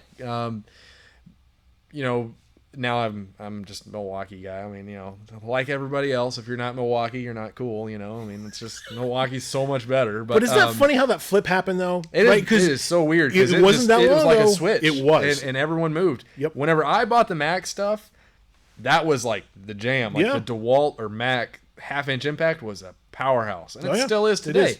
The big difference for me on the selling point for Milwaukee was, as far as tool to tool, was the warranty. Yep. But the other thing was being able to open a catalog for Milwaukee and see the options for down the road. For example, whenever, say, I want to build a house, well, I can take the batteries used on my impact every day and put them on anything out there. Like anything you want, Milwaukee makes it. I mean, it's kind of disturbing how much stuff Milwaukee makes in a power tool. I mean, there might even be a blender by now. I don't know. But, there's so much that they make. They're hitting the industrial sector, too. Yeah. They have, area lighting now. Yeah, they have all kinds of interesting things. But when you know the details, like the ownership of the patents on the batteries and stuff like that, that's stuff that that average Joe doesn't know. I would say a lot of tool dealers don't know. And there's so much more to think about. I mean, it's cool to have a name brand and see whatever. I mean, if you're really into name brands, I can't help you. If you want Snap-on, then buy Snap-on. If you can afford it, great. All for you. I mean, whatever brand you're into, but I've really changed the way I've thought about stuff. I was a brand guy, and now I'm a quality guy. And you can get quality and still save money. That's the moral of the story, Yeah, and you gotta, get a lot of different. You have to get a lot of information from different sources, I think, in order to make a good decision. If you're looking at a different brand or a different approach, right. Like when I was getting rid of my franchise, and I was going to be independent, I was telling my customers about it, and one guy in particular was kind of concerned. He says, well, what brands will you be carrying then? And I started listing off the brands, and he said, well, how do I know this stuff's any good? And I one of the things I told him was about how the brands I'm carrying manufacture for other brands that he already knows. Yeah. And feeling like I just gave him some solid information, goes, how do I know I can trust you, though, that you're getting the right information? That's a fair question. That is a very fair right. And I thought about it for a second, like, oh, that's an outstanding question, right? Yeah. How does he know that I'm getting? How do I know that what I'm getting is the truth? Right? Oh, yeah. Right. And I start to question everything. My whole life is a lie. But anyway, but what it came down to for me was I spent so much time and telling me that story about going to the tool show and actually seeing firsthand what this stuff is like, and then you talk to manufacturer reps, and then you go to other tool shows and you can talk to these guys about who they manufacture for, where else people have seen their products, and you can use that information with some confidence, right? Yeah. So I told the guy, you can. The only thing I can tell is you got to trust me. That over the past couple of years, I have made it my business to know this information. Yeah. I said, you're welcome to do whatever research you want. I'm happy to point you in the direction for resources if you need them. I said, but it's what I've been spending a lot of time and effort doing, because I wouldn't be making this change. Yeah. If I wasn't absolutely convinced it would work well. Yeah. Right. Yeah. And it was enough for him to say, yeah, all right, that sounds good. He's been a great customer ever since. Yeah. And it didn't take you long to make that change. It did not. Or to decide. I remember because, I mean, I was there day one. The first time you showed up to the shop I was at, like you were, I don't know if it was your first day specifically, but it was your first time. It was your first time there. And just, to me, it's like a new tool dealer, never dealt with this tool brand before. I'm like, I don't know. But then I was like, he seems like an okay guy. I won't judge him too much yet. But then seeing your progression, your change to where you're doubting the own product on your truck. Yeah. Well, not doubting it as quality as much as the business model. As the business model, and knowing that they don't even make this tool necessarily, and then seeing almost an overnight, like, oh, who's that? Oh man, that was quick. And like seeing the truck change and seeing all that. I mean, I've always felt like you're a straight shooter, and the information I get is quality, and the conversations we have. I mean, I can bash your tools, we can bash everyone else's tools. I mean, like, we have honest conversations about this stuff. It's not like there's any like, oh, I have to stay behind this, or I mean, when we're talking about screwdrivers, right. I stared at a set, and you were like, man, I'd go with the Mayhew because this one I just don't know. I just don't know anything about it yet, and I appreciate that info. it was it's like when you sell multiple brands versus selling one. When you sell one brand, it's like, well, if you want this tool, this is your option in this brand. So yes, it's great, and that's what you get from these tool dealers. Yes, they're not going to tell you, no, you need to wait till Wednesday whenever the other guy shows up and buy it from him. They're never going to tell you that. So whenever I'm dealing with you and just all the options we can get, I mean, like every time you're there, I'm like, hey, can you get this in any brand? And then you find out yes or no, and if so, it's like, yeah, there's these 12 different brands, and right.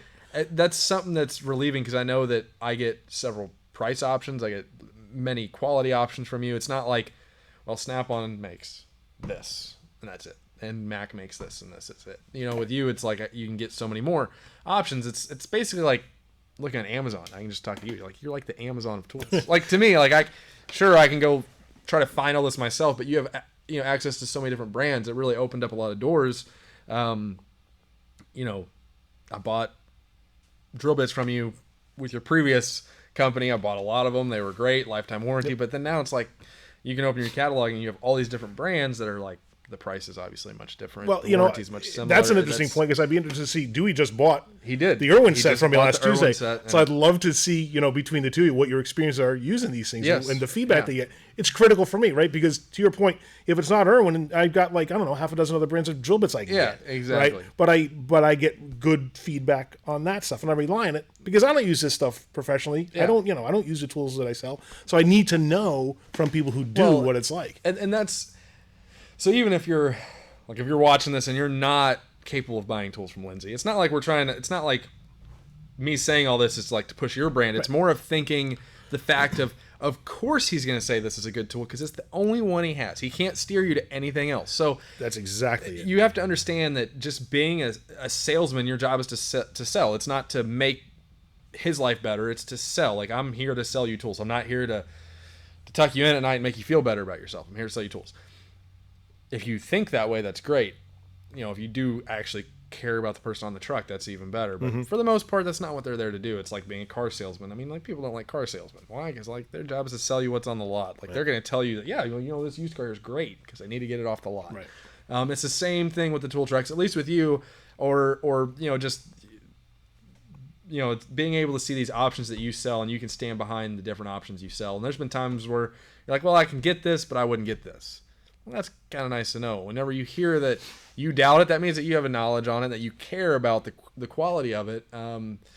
That's just something I don't see anywhere else. So, you're more versatile, I guess I would say. Well, it was funny when Tim came on board to work with us, and Tim worked for our competition, and he got laid off, and I'm getting another truck on the road, so he came on board with us, and I think one of the biggest mental shifts he had to make was, to your earlier point, when he was working on a franchise truck, his only option was that one tool that he had with his brand on it. Yep. Right?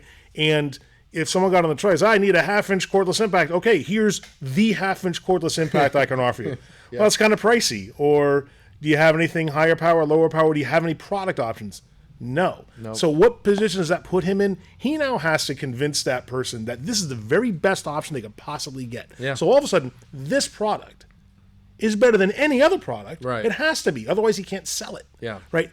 And when you have product options as the dealer, you're like, oh, you don't want that one? Okay, let's look and see what the other options are. Yeah. And here's another 3 or 4 you can choose from. Yeah. And here's why you may or may not want these. When I had a guy ask me earlier this week about, he wants, he already bought a Milwaukee cordless impact kit. Yeah. And he likes air for some applications, so I want an air one. He says, what do you got? I'm like, do you have a brand preference, right? I can first start off with asking if you got a brand preference, right? So automatically, it lets the customer know that he's got some choices. Options. He says, I don't know, quote some things out for me. Okay. So I can say, all right, here's 4 different options you have on 1/2-inch air impacts. Yeah. And here's why you may want one over the other. And then I can say, this one, for example, costs X amount and has a 2-year warranty. It's from Ingersoll. This one's from Chicago Pneumatic. It's at this power and this price and whatever. Yeah. And you can then, advocate for particular brands because I know the quality. Yeah. Right? And between them, it can now just be a choice for the customer. Yeah, and the way that works, I mean, this is how tool buying should be. Right. First off, I mean, like, when you sit down and you think about it, just that point alone of having options is so key. Whenever you don't have options, you're going to sell just that, you know, and obviously, and that's I think that's how they've become successful. In my opinion, is just selling their name, their brand. Even if it's not their tool, they put their paint and their name on it, and all of a sudden it's better than anything else because of that paint scheme. And that's just the reality is that's not right, you know. I don't know. I'm experimenting with different tools and different brands, and I have no problem with it. You know, it's a little different than what I thought I'd be doing with tool brands. I always thought like my dream setup was all this brand for the most part. And then once you see other techs that are older and you see what they have like a bunch of different brands. It's not necessarily because they decided to switch brands as much as sometimes it's like, well, we lost this truck and then this one started coming. And that's what I heard a lot. It was like, like, why do you have so much Matco? We don't even have a Matco dealer. Well, 10 years ago we did. So we just, And now I've got this drawer dedicated to broken Matco tools. What do I do with them? You know, and you're like, dang, that's a good point. Like, what happens whenever they disappear? Right. You know, do you take the time to send them all in and go through that loophole, or do you just deal with Lindsay? Right. You know? and that's, you know, it's funny that you mentioned Matco specifically, because you can't. All these companies have some mechanism for getting your warranties taken care of. Yeah. But you got to contact them. You have to get a return authorization. Yeah. You got to, you know, some companies actually pay for the shipping. They'll send you a shipping label, but whatever. It takes work and time and stuff that people don't want to do. And I had one guy, he had a broken Matco socket. And I said, well, you got an option. I said, I can send it in to them for you. I said, but if you just want to jump on the website, whatever. I said, it's your choice. He goes, oh, let's go on the website. Well, next week he goes, can you take care of it for me? He says, I want on the website. I can't make sense out of it. Right. So it's just it's a way that a customer has to do it, but it's really convenient to have the truck come by. And if they don't come by, what do you do? And that's why, you know, it was fun when I first started in this business. I bought a tool truck from a guy who was a former Cornwell dealer. Yeah. So the truck was still branded Cornwell, right? I remember. Yeah. like, nope, turn around. And then I realized he was driving. I'm like, wait. Yeah. Well, I had to get the truck inspected, and I didn't really know. I was also fairly new to the area, so I didn't know where to go. So I go to a garage that, little did I know, I'd be wind up servicing the garage, you know, once I got in the tool business. So I walk in, and they see a Cornwell truck pull up, and I get out. And the guy behind the counter says, oh, thank God you're here. And he brings out this box of broken Cornwell sockets. And I said, I hate to break your heart, but I'm not a Cornwell dealer. It's a loaner. It's going to look different in a few weeks. Yeah. You know, but there's that typical trend you see. Yeah. When guys will just have this collection of broken stuff from other brands that they're just waiting someday to see that guy in that truck gets come by. A flat tire in the right? driveway. Or I see the guy at the gas station because he doesn't come to the shop or whatever. Yep. You know? And that's something that I never would have thought about getting into this. You know, I never would have thought about that side of it. and that's, I would say that's a good selling point to look at options. You know, yes, this brand has a lifetime warranty on this tool. What happens when they're not here to do it? I mean, that's a big thing. You know, there's so many different buying options out there, and all of us could quit buying off trucks. We can just buy off the internet. Right. You know, like it's a great luxury to have these trucks show up, and I think that just mechanics work so hard, they work so many hours that like getting off work to go buy tools, like driving somewhere to buy tools is just not feasible, or ordering tools is not feasible. They can't put their hands on it. You're so used to, like, we're spoiled into this. Getting on a truck full of shiny chrome, and you see all this stuff, and you get to put your hands on it and be like, okay, yeah, I like the feel, I like the design, this will work. When you're buying off the internet, you don't get that. So is the internet a good substitute? Not great, not for mechanics, because you're so used to how we do things now that, like me, I've ordered very few tools off the internet. Just the only time I do it if it's like something where like I need a, you know, AN hose cutter for a job. Like, I just need something that cuts AN line braided hose. I don't care. Like, that's the only time I order something off the internet, or something along those lines. Or if I know that someone has it and I know it works, then I know I can get it off the internet. But I've probably ordered less than 20 tools off the internet in my lifetime. I mean, seriously. And I obviously, if I would have, I could save a lot of money by getting stuff off the internet. But yet again, it's just, I'm bad about, you know, buying something, be like, man, I shouldn't have bought that, you know. And at least if I can see the tool and put it in my hand, I know before I walk off the truck that I have less chance of wanting to return it, you know, which I've never done. I have seen people return tools, though. I've seen a guy get on the truck, buy stuff, walk off the truck, open his toolbox, close his toolbox, get back on the truck and return it. I'm like, what the heck was he doing? I have no idea. I've seen one guy at one shop do that like several times. I'm like, you all right? Like, what's going on? Like, do you forget where you were? Like, he just buys it. He doesn't even, like, put it in the toolbox. Like, it's like he opens the drawer and realizes, like, I already have something close enough. Like, I'm going to go back. Like, I don't know. That's just... Anyway, that's a little side note. I thought that was funny. I've never returned a tool. I've only seen one guy ever do it, and he did it multiple times. Well, I mean, and I think those guys are pretty few and far between. Yeah. Most guys will stick with what they buy because a lot of guys, most guys, know what it is they want to buy, and they don't go back in the shop going, "Why did I buy this thing?" And they go in knowing why. I've regretted stuff a lot, but I've never thought about returning it because nothing's more embarrassing than being like, "Sorry, I just can't do it. This was a bad idea." No, I'm like, I just torture myself and fight through it. You know, I've bought a lot of stuff where I'm like, I didn't need to do that. When I bought my first and second scanner, I was like, I did not need to do that. Like, but you know, it's just part of it. Once you own it, you own it. You know, just stay behind it. But that's why having this education before you go into it, I feel like if it's used properly, it can really help. You know, there's so many different ways to buy tools nowadays, and I live for it. I mean, like I work all day, and then I come out here and I work on my own stuff or some side projects. And I mean, tools is literally how I survive. It's my hobby. It's my job. It's all of it. I don't do anything else but this and then go home. I mean, that's it. You know, do you have any free time then, or do you? I mean, I have a little bit, you know, I mean, I usually take a few evenings off a week.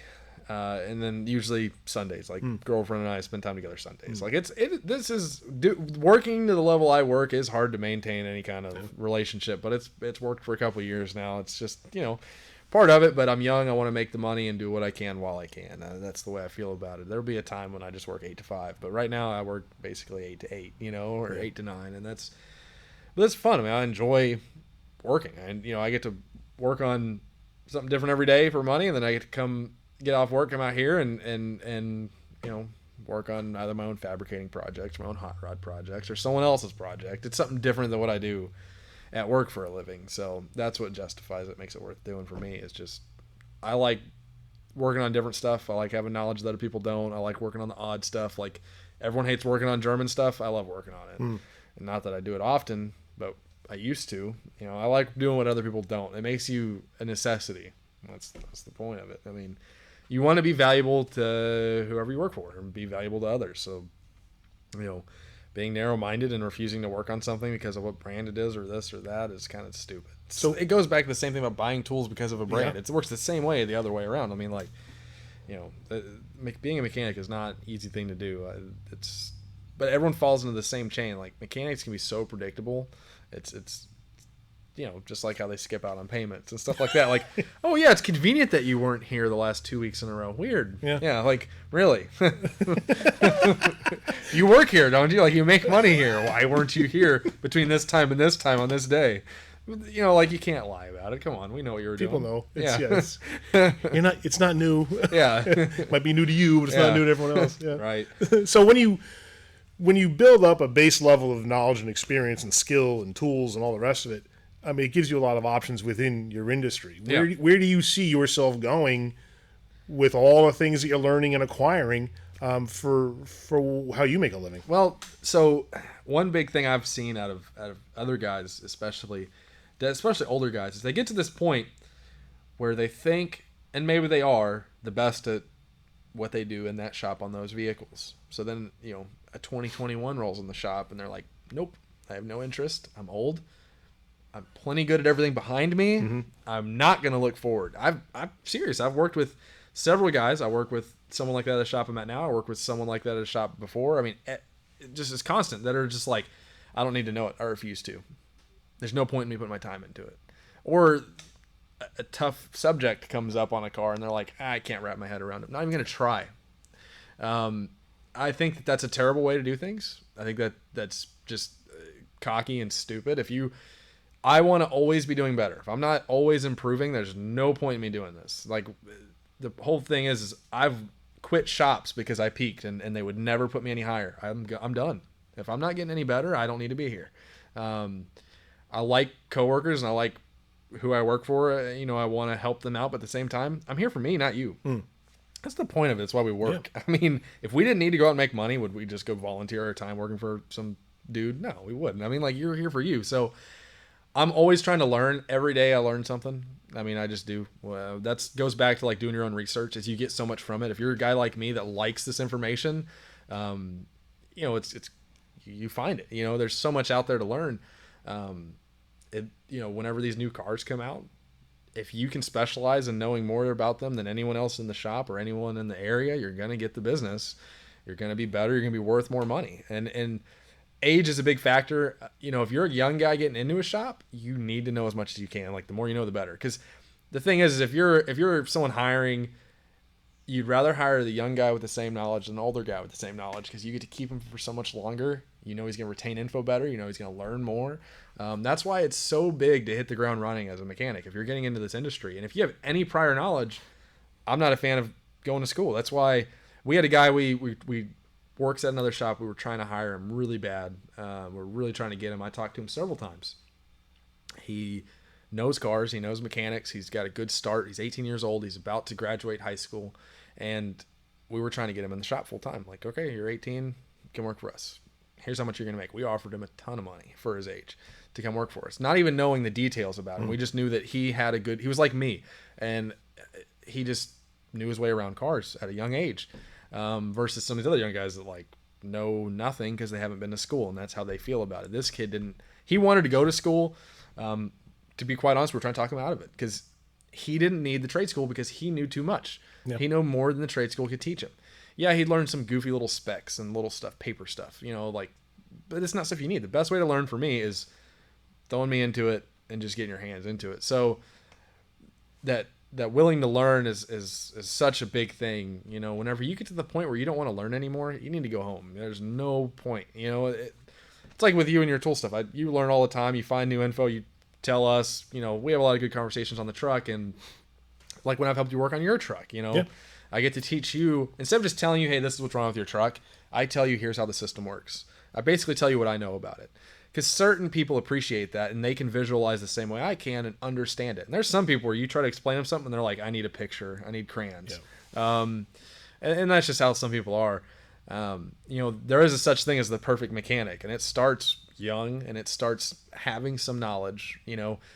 From what I've seen, these ASE certified guys that start off knowing nothing, get out of school, and go to a trade school, I don't find that they're any competition in the future. Some of them are. Like, I know certain guys that have got all their certifications, they went to school, but they started off, with the right attitude, and they've learned, and they just have that way about them. I don't know what it is that separates it, but there's certain people that just aren't built to be mechanics. Their mind doesn't work that way. Right. I know some older guys that I don't know how they're mechanics. I call them parts changers because they've learned off of repetition. Like, they know that when this truck comes in, like, this is what's going to fix it. Like, this is what fixes all of them. If it's not, they are completely lost. It'll eat their lunch for days. They won't know what to do. They don't want to learn. They don't know how to diagnose. They're parts changers. They just fire the old parts cannon at it. Like, let's throw this at it. And then they come up with some justification to the customer of why they needed this part, but then needed 7 more. I can't sleep at night doing that to people. Yeah. And I felt like when I first started that I was heading down that track because so many people around me were doing it that way. It was so much easier to ask them and just like throw parts at stuff versus actually diagnosing and understanding why things break and how things break. Because, you want to fix customers' cars cheap, right? You want return business.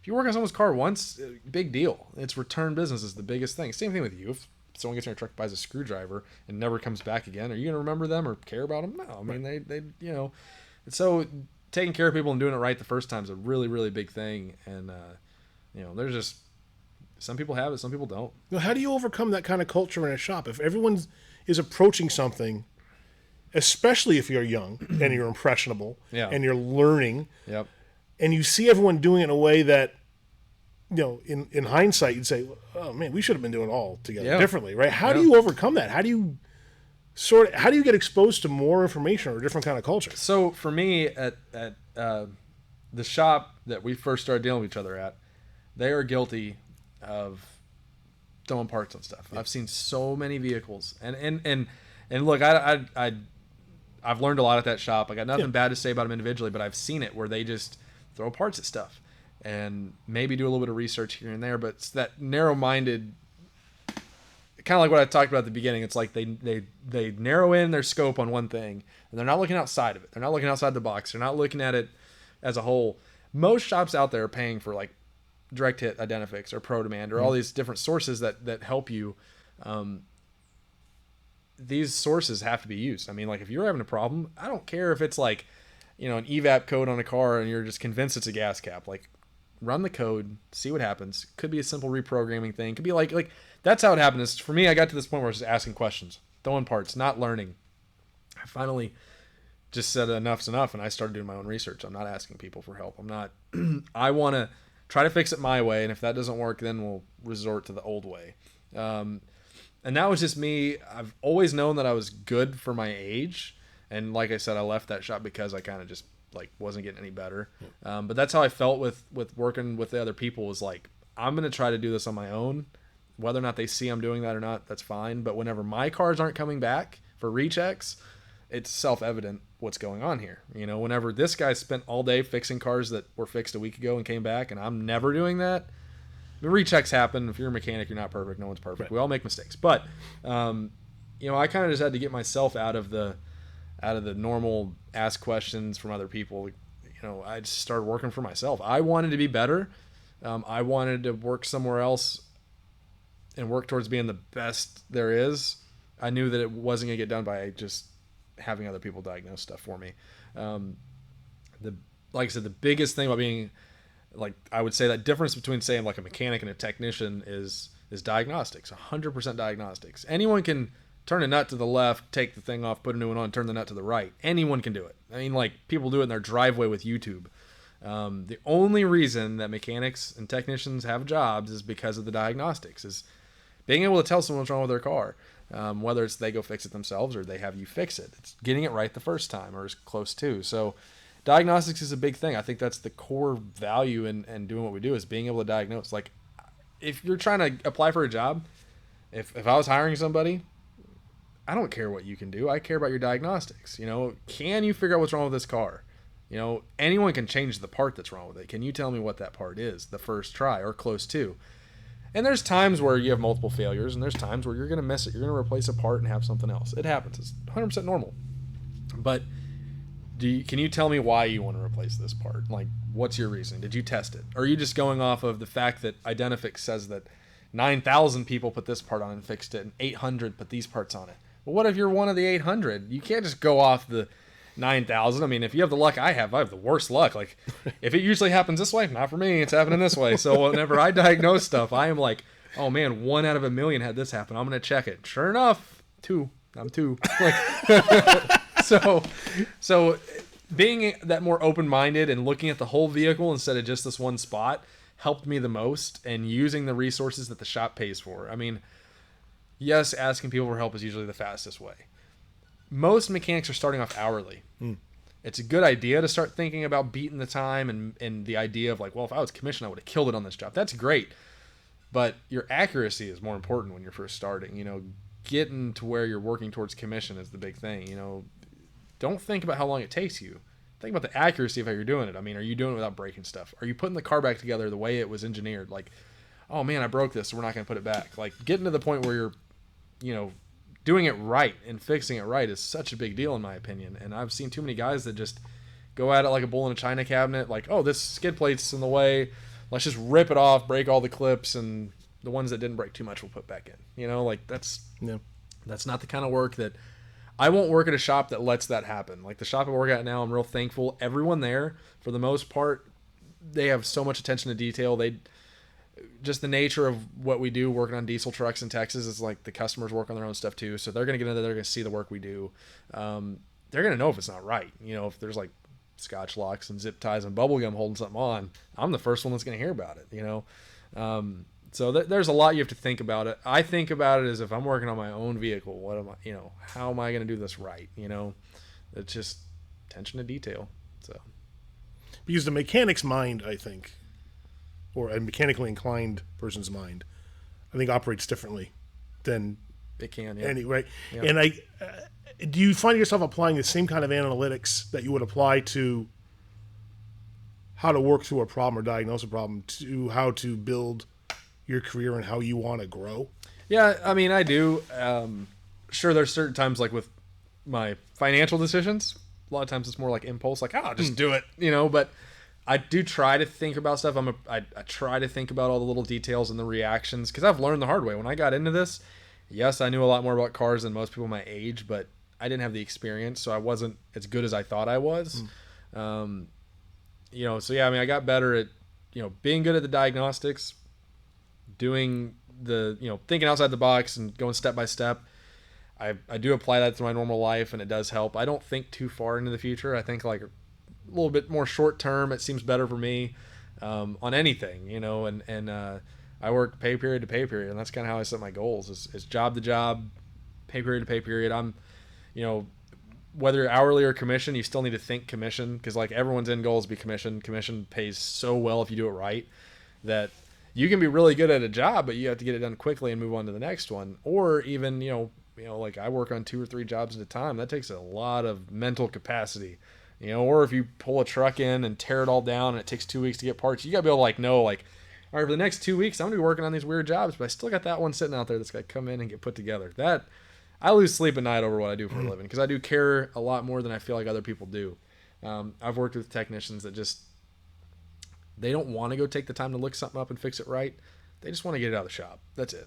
So they're going to, whether it's just throw a part on it, find out it doesn't fix it, and they're going to return it and try something else, or they're going to lie and be like, well, this fixed it, but now we have this going on. I see that, and I'm just not cool with that mentality.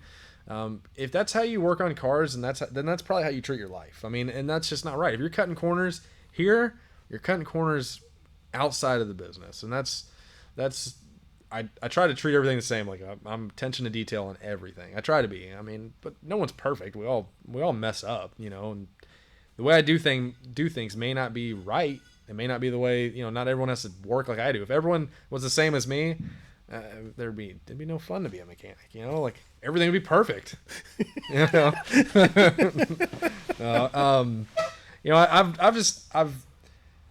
I've gotten yelled at times in shops. Anytime you have like an issue or you do something wrong, instead of just getting all defensive and thinking about what everyone else did wrong, I've stepped back and realized, maybe I did do what he said.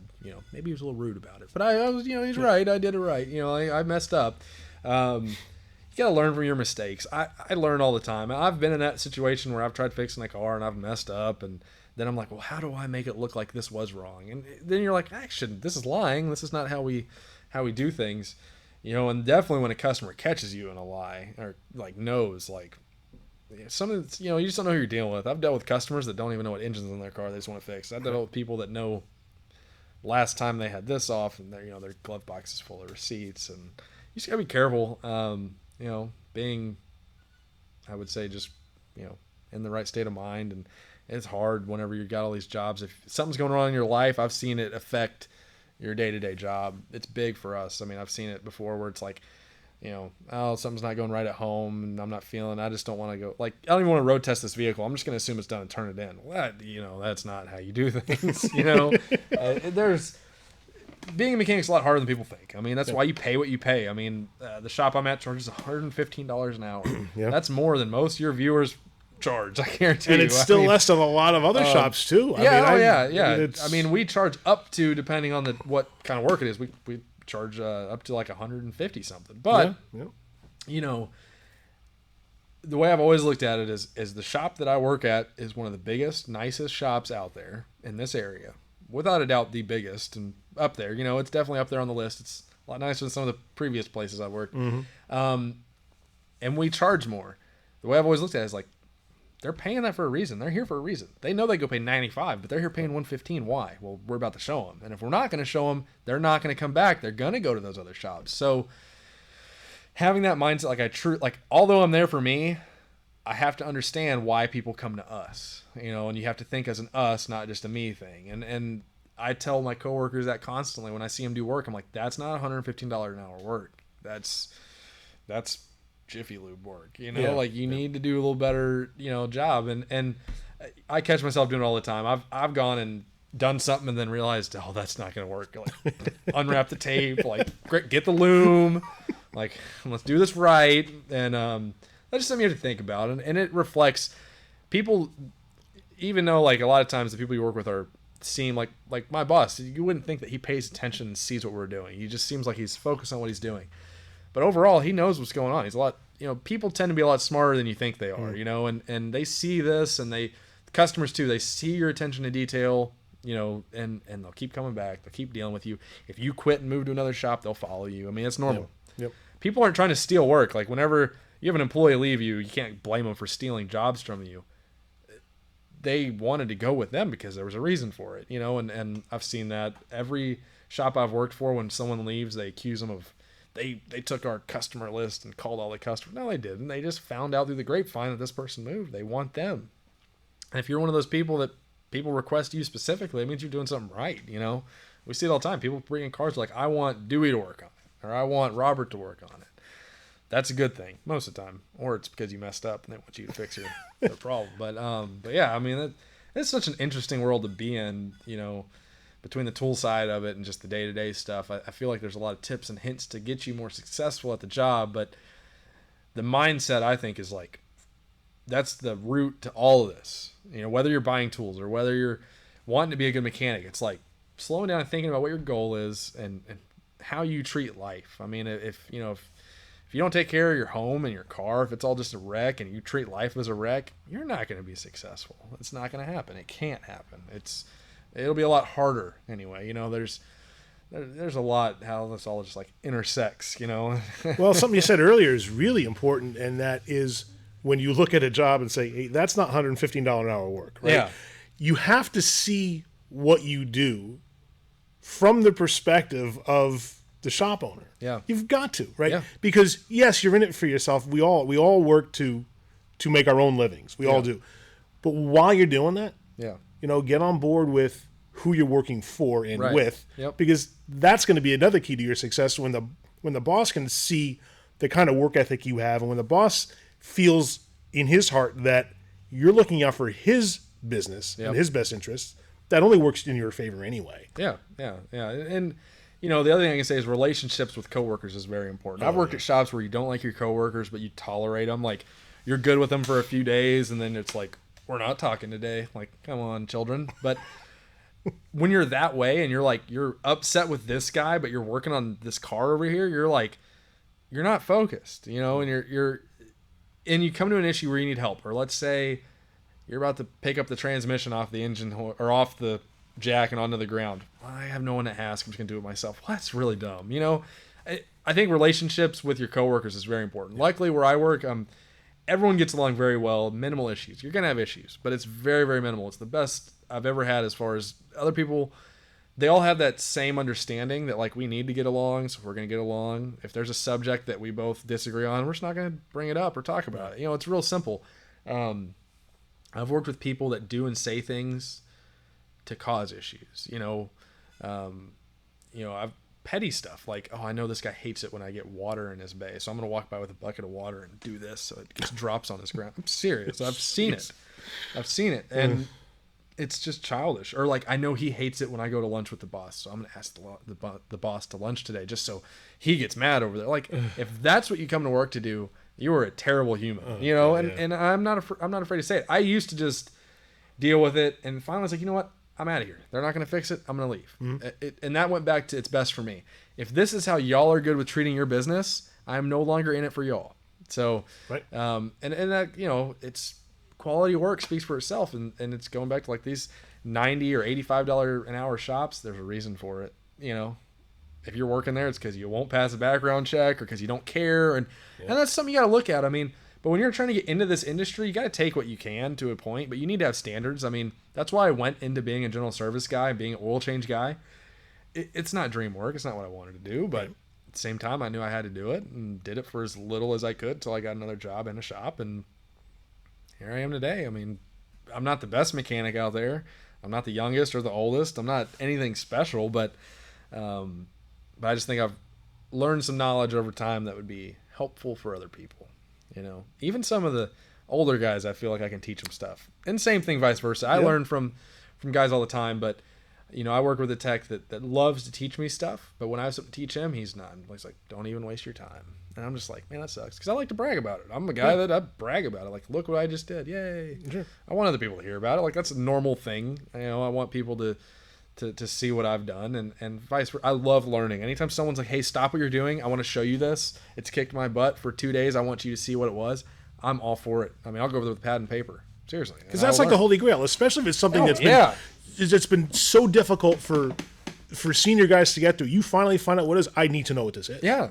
Otherwise, you're going to be in the same boat. Yeah. And I'm a very observant person. I know what's going on around me at all times. I know what jobs everyone's working on. I've worked with guys that are like, you ask them what their coworkers do and they have no idea. Yeah. I think it's beneficial just to know what's going on in the shop, just so you can kind of see, like, I remember seeing that ticket in the office. That truck was here for a crank but no start. When he figures it out, I want to go find out what he did, because we see it so much. And that's a big thing. Like, I like to get that information from people. It goes back to, like, asking questions isn't a bad thing. Doing your own research isn't a bad thing. But also, like, it's just going and seeing what he found. To me, I added into, like, the little bank of this is what I've seen.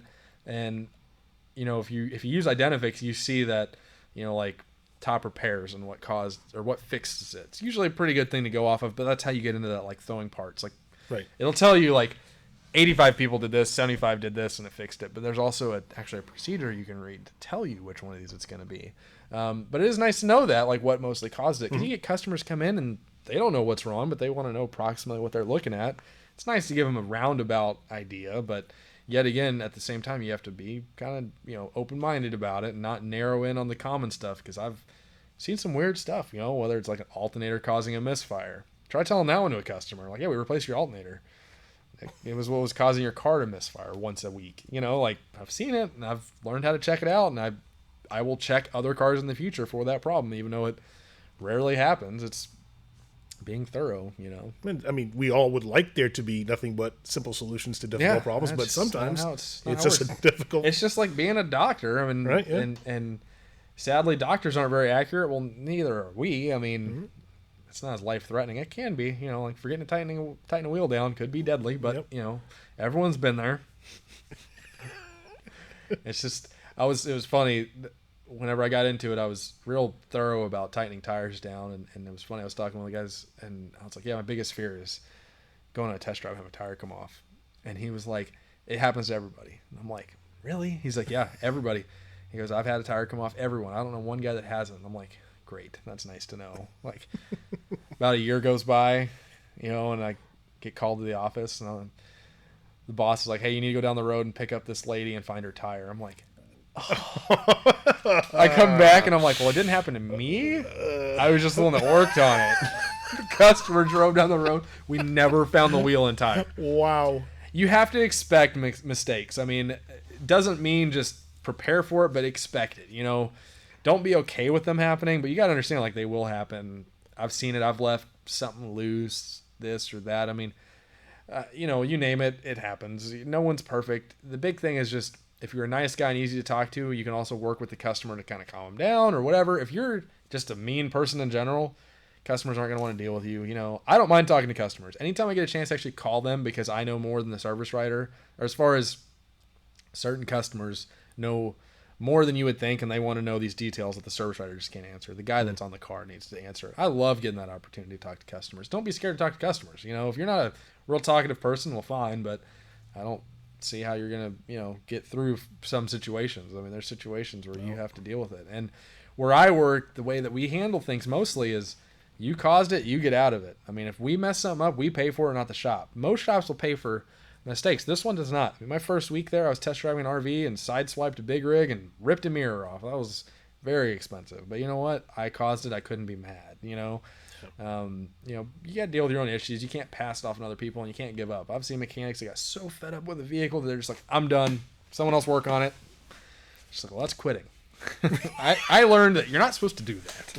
Yeah. Certainly part of it is your own upbringing, your own frame of reference in life, but especially when you're up against it, when you have the luxury of being in a shop to pass it off to somebody else. Sometimes you don't. Yeah, no, and I don't know. I hate seeing, there's certain situations where you start a job and something comes up and you have to let someone else fix it.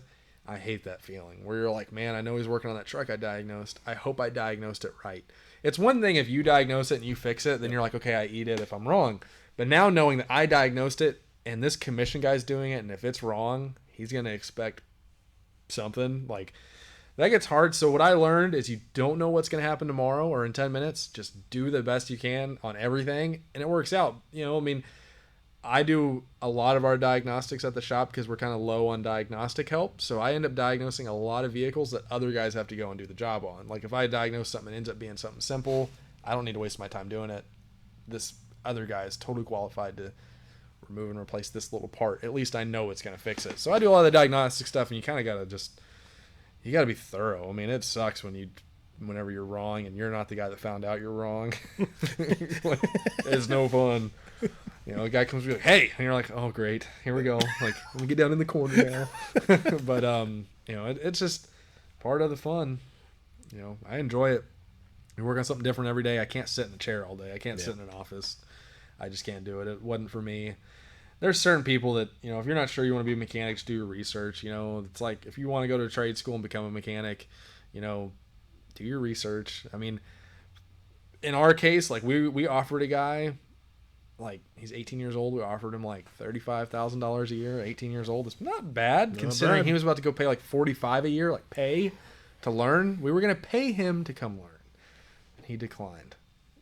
Idiot. You know, hey, instead of paying to go to school, why don't we pay you for us to teach you and pay for you to go to classes? It's still part-time? a valuable education. You'd think, wow, okay. I mean, there's certain things to think about. Some people aren't meant for school. Yeah. You know, and the other thing is this guy had a job he was happy with. The reason why he didn't come to us is because they didn't do him wrong. And I respect that. Right. But I think that he let a valuable opportunity dissipate. He wanted to be a diesel mechanic, and he was working at an automotive shop. And I'm like, you want lobster, but you're going to go to McDonald's. Right. You know? Doesn't make any sense. Yeah. But I do think that if anyone's willing to, I will always take an interview. If anyone says, hey, I want to talk to you about a job, I don't care if I'm happy with where I work, I will go do it. Every time. I don't care what my current employer thinks, because I'm always open to options. Not that I would ever stab my current employer in the back.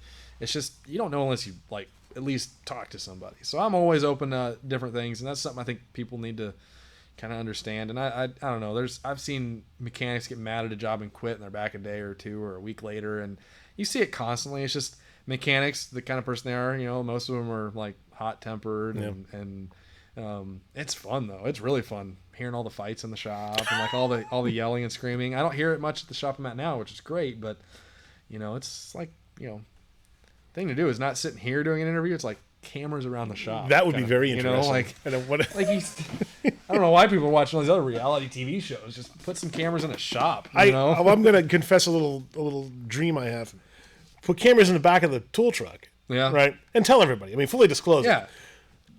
And take the audio and give it to animators and say, animate what you hear. Oh, right? man, that'd be great. That would be great. Some of the conversation is so funny and so weird. Some of it would be so different. It would be good. Not safe for work, but it'd be good. It would not be sick. No. And we say it at work, but you know, the truck life, like the tool truck life is fun. I love getting on the tool truck and talking, and some guys are just like, I want to get on the truck, do my business and leave. That's fine. I like to screw off for a little bit. I work a lot. I take a few minutes to get some conversations and look at tools and plan out my future buys. You know, I'm very, like, I usually don't impulse buy much. I'm usually like, man, maybe I'll wait a couple weeks. Or it's like on the screwdriver pliers I just did. I was like, man, I'm going to buy the screwdrivers and the pliers at some point. So just do it now. You know, like, I know I'm going to do it. But then there's other times when you come in, you ask questions, you get information, and you think about it for a few weeks, and then you decide to pull the trigger on it. And you know, I would rather see. I mean, I'll accommodate any kind of sale someone wants to make, but it's nice to see when you're thoughtful about what you buy. Yeah. When you're not just buying something because there's a cool factor to it. When you know why you're getting it, and you've made maybe some informed decisions about one brand over another, or one type of some design features over others. It's nice to know that you're putting some thought behind it, because ultimately it's going to affect how well that tool works for you. Yeah. Well, I mean, it's just like you said, everyone's different about how they do things. I've impulse bought plenty of stuff, and then that's when you always get regret. But whenever I think it out and wait a few weeks, that makes things better. It's also easier just having the tool options I have now. I mean, I can't imagine doing things the way I do it now with only having, say, the Snap-on truck service. That's it. I mean, I couldn't see it. I mean, I used to think that's all I wanted, and now I couldn't see that having just that. And I don't, like I said, I don't think that there's any like one brand is worse than the other. I don't think there's one brand where you should just avoid. I don't think that. I think that every tool company has good products. Some may be better than others, some may be worse than others. But the big thing is just you don't know unless you know. I mean, like it's hard to. I didn't know there was options. Right. I didn't even know there was a gear wrench truck. You know, I thought gear wrench initially was like kind of like one of those off brands, but then you start to see what gear wrench has, and it's part of. Is it a flaw with gear wrench or with these different distributors? I don't know. Like, because I don't see marketing for Mayhew. Who's Mayhew? Do they even try to market? I guess not, because they make plenty of tools for name brand that they're good. If they can sell some on the side, it's a bonus, I assume. But it's just stuff we don't know. I mean, mechanics are too busy of people to go do their own research on this like tool stuff. We got a truck that shows up, buy what they have. And there's only a very few people that I find who are real shoppers. Yeah. You know, and some guys will come on the truck, and again, it's only a handful. They'll start showing me on their phone. Oh, here's what I found. Can you beat that price? Yeah, well, that's, and I found on here. I found something. I got this used tool cart from someone on OfferUp, and there's some guys who love shopping. Yeah. Most don't. Yeah. You know, which is why I like it when guys ask for information on stuff, because at least I know they're churning something over in their mind a few times. That's why I try to be.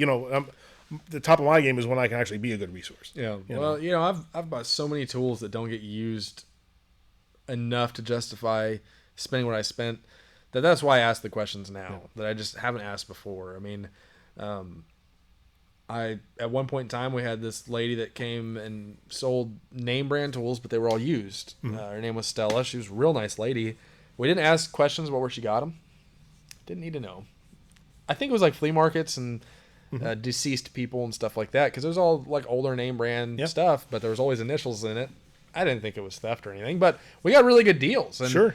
And I was buying, likely I'd find stuff there. It was like, man, I've really been wanting this. This is not new. You know, I'd buy it, and I was like, oh, this is cool. This is nice. And then I also bought, that's how I kind of expanded into some of the off-brand stuff, and she would have some off-brand stuff. I was like, this is really cool. Yeah. You know, buy it. And that helped open the doors for me. But, venturing into these different tool brands, it's like, you can't go wrong. I've never had a tool where I was, I can't think of one right now, but there's maybe been a couple tools out of the hundreds or thousands I've purchased that I was like, this is completely useless. Rarely have I had that, everything's pretty good. I've broken very few tools. Like I was talking about with Husky sockets. I actually, now as of like yesterday, I've broken more Snap-ons than I have those Huskies. Now, I mean, I use the Snap-ons pretty good, and I've been on some pretty heavy stuff with them, but just as an example, like I don't think tool failure is as common as people think. In my opinion, I mean, you do warranties. I mean, you may say different, but I see a lot of different people, and that's, you think every week the amount of stuff we warranty, because we don't just warranty our own stuff, right? And that's a competitive advantage that we have. We'll warranty lots of other things, so we see more warranties than anything. And there's common failures you see among certain things. Sidewalls crack on sockets. Ratchet guts are going to fail. Screwdriver handles are gonna chunk off. These things are going to happen. That's normal. But I think you're right.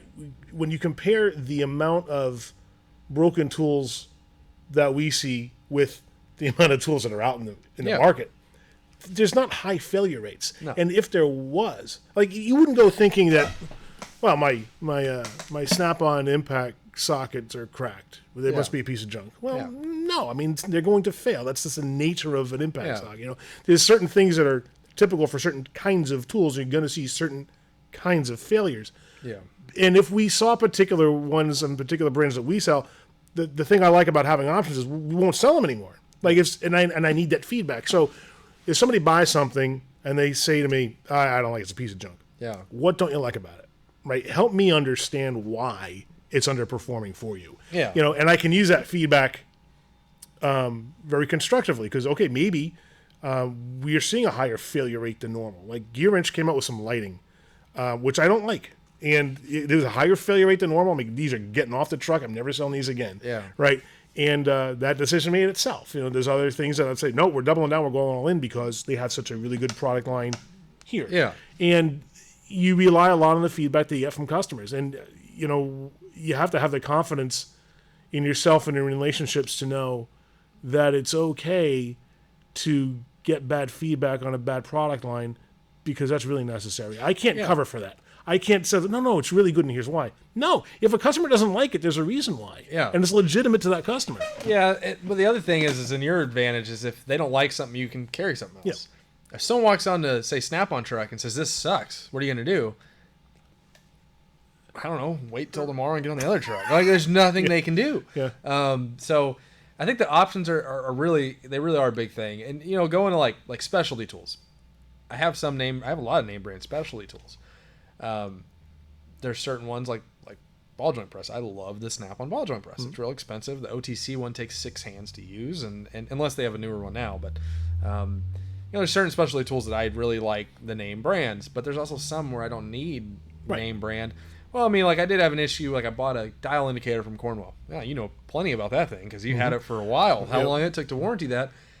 I ended up just buying another one because it was so cheap just to buy another one. It wasn't worth what I had to spend to warranty the name brand one. So then I'd say name brand. It was not name brand. Well, it's a name brand, but not at Cornwell. It was just sold by Cornwell. It was a Fowler unit, and they sold it to Cornwell. But it was an odd failure. It was. It was an odd failure, but it was still a failure, and it was inconvenient. And it's one that it confused Cornwell when we told them what it was.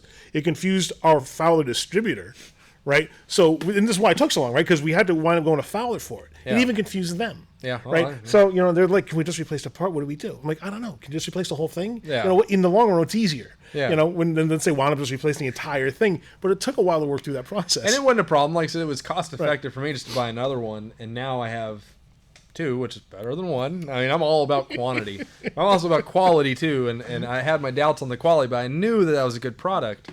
It was just a weird failure on that, but and that's few and far between, but it happens. Oh yeah, but that's where you have to be understanding, yes. and I think having a good relationship with the tool guys means a lot, because going back to how salesmen can be and how mechanics can be, they can clash and get to where you're not allowed on my truck, or I'm never going to give you a deal again. Like, you think we're good, but we're not, and that kind of stuff. Like, I'm like, for example, our Snap-on dealer, he is actually a really good person. He's got some really good core values. Mm-hmm. His biggest flaw, in my opinion, nothing against him personally, is just what Snap-on has done to him, more than anything. But he's a really good guy, and he is always taking care of me. There's been a few times where I've overpaid for stuff, but is that his fault, or is that just the franchise? Right. I don't know, but if I have a problem, he'll take care of me for the most part every time. And I think a lot of that's just because I've always paid him. I've always taken care of him. Now, I've seen guys that don't take care of him, and he does not take care of them back, and that's how it should be. I mean, scratch my back, I'll scratch yours, but if you treat me difficult and you need me to save you, I'm not there, and I get that. So I think that goes back to just like how you treat your coworkers. Yeah, I mean, you need the tool guys. You need to treat them good. I mean, well, you think you need them. I mean, if you do need them, you need to treat them good. But certain people are like, I can live without you. Well, then they disappear, and 80% of your stuff is that manufacturer, and it starts breaking. Goes back to having a box full of broken stuff. Yep. So, and even if you buy from other sources, and you're questioning the cost of a tool truck or the value that a tool truck has, the litmus test that I like to tell people is, well, I could just buy it on Amazon. I'm like, yeah, and if you have a problem with it, wait for the Amazon truck to come by and take care of it for you. Yeah, they'll warranty it. And for some people, it's worth it. Some people's like, I'm fine with that. I saved a bunch of money. If I have an issue with it, I'll take care of it. That's fair. Yeah. Right? But it's not a bargaining chip, though. Correct. Yeah, you can't be like, well, it's cheaper here. Well, it's not the same. Right. Not the same deal. Especially when there could be issues with certain suppliers that you get online if you can't verify who you buy. You buy it on Amazon Marketplace. Yeah. You don't necessarily know anything about who's selling it. Nope. So you don't know where they got it. You don't know, did they buy a damaged good somewhere? Did they buy seconds somewhere? Yeah. You don't know. How did it make itself into this market? You don't know. Right. Yeah. So I can't promise if you buy something on Amazon, you're going to have a problem, right? Yeah. But I can promise you buying the truck, you won't. Yeah. Right? Because I know where it comes from. I have the backing of distributors behind me to make it right. We can always go to the manufacturer. And it's just a better way of doing business, I think, because there's more integrity in it. Right. Well, I mean, that goes back to like that Fowler thing we did. Yeah. I knew you put a lot of time into doing that. That's why I also didn't mind buying another one from you. Right. Because I know the first one I didn't buy from you. I actually bought from the dealer that wouldn't take care of it for me. Which I never spent any more money with that guy. I bought something from you, you're not going to take care of it. I didn't even buy it from you and you were willing to take care of it. That meant a lot to me. So that's, I mean, I just don't, why would I buy stuff on the internet? That, and it's kind of embarrassing if I was like, hey, here's this tool, but I didn't buy it from you. You take care of it. Like, no, that's not, I can't do that. That's not right. So there's a way of doing business and handling business. And I think people are losing that sense. I think you're right. With how easy it is, the amount of buying options make people think that it's like a, like buy it cheap, like I can buy it cheaper, you have to compete with that. No, you don't, because they don't have the service you have, which we talked about. But I just, in this case, you can get so much different stuff, so many different product lines and brands, that it opens my eyes up a lot to not having Snap on them. When we go through the toolboxes in this shop, there's every brand ever made between all the toolboxes in this building here. You go to like the shop I work at for a living, and there's probably less brands just because everyone's all brand specific, and they don't need to be. I'm not anymore. I mean, if you want to be, that's fine. Buy all Snap-on. And some guys can go a long way. Like I know one guy who works at the transit bus facility that we service. So there's between the two facilities, I think 200 technicians. Yeah. Right. Big, a lot of guys there, and they've all got their personalities and idiosyncrasies. And there's one guy named Chris who forever just had an old Snap-on Classic 78 box with a red Craftsman top box on this thing. It was a small box. It was just off to one side of the box. He had this thing forever, right? Yeah. And he and I never did much business, but we talk all the time because he's a great guy. We get along really well, so he's fun to talk to. And I just knew him to be this type of guy who would always have kind of this box and his very varied collection of tools. Yeah. Right. And then one day, someone in the shop says, "Did you see Chris's new box?" I'm like, "What? What do you get?" He goes, "A Snap-on Epic." I'm like, man, what? Crazy, right? And I went, it's a big, beautiful gray with a black trim with a hutch. I mean, this thing is just beautiful. Yeah. Right? You open up every drawer in there. Craftsman, Pittsburgh, Carlisle, man. Right? He doesn't buy any tools off the trucks. He just wanted to treat himself right after being, an A tech for years. He just wanted a nice box. I'm like, good for you, man. I can respect you that. absolutely deserve it.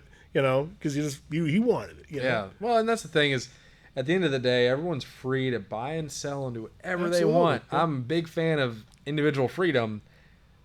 I'm just here to tell my story and how I've reacted to it and try to avoid it for some people. But because I didn't have that help, I'm trying to offer the help. Or not the help, but the guidance or the, just the experience. But, there's nothing wrong with that. If you want the nicest toolbox and the cheapest tools, I can't stop you. That's fine. That's cool. I mean, I have, I've seen people with really nice tools and a Craftsman toolbox, and that's fine. I mean, I'm one of the guys I work with when I first started there. He didn't have a lot of tools, and none of it was really name brand. And then I don't know what it was. I don't know if it was the young guy that just got hired and it was a higher level than him who bought more tools, because that's kind of what happened. I mean, I'm younger than him, and I got put in a position higher than him.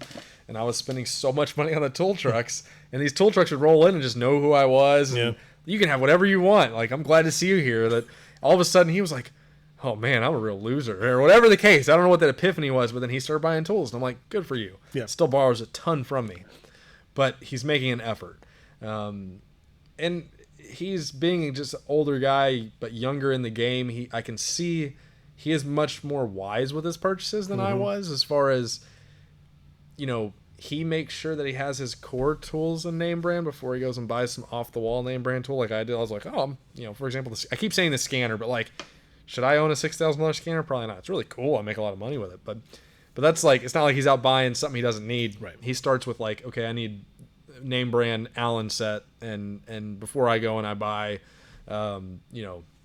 whatever it is, some name brand cooling system refiller. He still uses mine, but he loves it. And eventually, he's going to have to get him a cooling system refiller. But, in the meantime, he can use my stuff. He respects everything just fine. I'm the biggest issue with my tools. I lose more tools than I break. That's the biggest thing, man. Losing tools sucks. It doesn't matter what your warranty is if you can't produce something. It's like, I do that all the time. It is heartbreaking, unfortunately. It's part of the gig. Part of it. There's really no way to avoid it. It'll happen. I mean, some days are worse than others. Some weeks are worse than others. I mean, I had a expensive loss of a bunch of Snap-on sockets on like 2 jobs. I was like, great, there goes all the profit, you know. But anyway, it just is what it is. It is. This is it. I chose it. If you're a mechanic, you know what it is. There's no, you know, it doesn't get any better or worse. There's no greener grass. There's no darker grass. Whatever they say, that's all. All the shops suck in their own way, and they're all good in their own way. I mean, it's just some people love where they're at. Some people hate it. Just depends. You know, depends what you want. So. And some people are driven then to leave it behind and start their own gig, and some people are happy working for someone else. And I mean, I think it's awesome when people start their own businesses after working for someone, and every time it's like, I hate that guy. I would never work for him again. Worked there for 20 years. I'm gonna start my own shop and run him out of business. Well, you're not. Right. But you're gonna start your own business and be good. That's great. But doing it to run someone out of business, it never happens. it doesn't. Definitely here where we're at here. This is Dripping Springs is a place that had just a handful of shops, and then in the last few years, it's exploded. Oh yeah. Even in the time that you know, what, 4 years, 5 years, 5 years. Yeah. I mean, how many shops have you picked up? It's a decent amount, I would imagine. Yeah, we just picked up actually 3 new ones last week. Yeah, I mean, it's and a lot of those shops that are coming in are old employees from other places, and we all know each other real well, and I see a similarity that all the shop owners are like, I hate that guy, blah blah blah, and it's like, well, at the end of the day, he is bettering himself. We're better, he's gone, and he's better, he's gone. Why can't we all just get along? Competition's good. Oh, yeah. Because if you think you're so much better than this guy, then he's going to have people that are tired of his work, and it's going to come back here. So if you're better, stand behind it. You know, and that's how I feel about it. Is like, if there's better mechanics out there than me, cool. Well, then now I have something to work towards. You know, I don't want to be the best out there. I never want to be the best out there. You know, I want to always be improving and working towards the competition. It's competition is great. If you were the only shop in town, it would suck. You know. Guess what? You get all the junk in town, you know? Yeah. And more work than you can handle. Like sex in here. What are you two up to? Oh, boy. Oh. Here we go.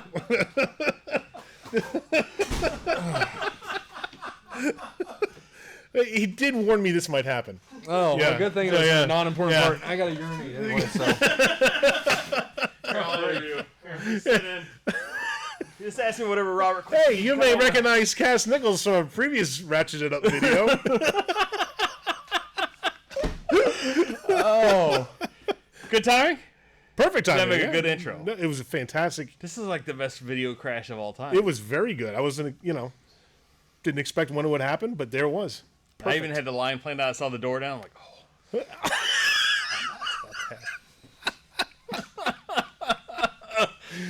So what are we at time-wise here? I don't even know. A lot. Uh-oh. We are at a lot of time. We may have you beat. We might, actually. Yeah, in fact, we do. We got you beat by 40 minutes. We're at 2:18. Wow. You gonna do the whole 218 all Probably. at once? Nice. Yeah. We'll see if CP makes it to the end of that video. Hey, if you're watching right now. Probably not. Yeah. I don't know. I think I think that the folks who make it through this video are real diehard type folks. And I must be. I was thinking that the whole time, like, man, I'm not that good to listen to. No, you are. And in fact, what I promise we're going to find here is. Well, here, let's trade. You can take your throne back. Well, we actually have had no mistakes or reasons to No, it's edit anything. been really good until now. I know, and even then, I might edit this out. Because hardly anyone's going to watch it this far in.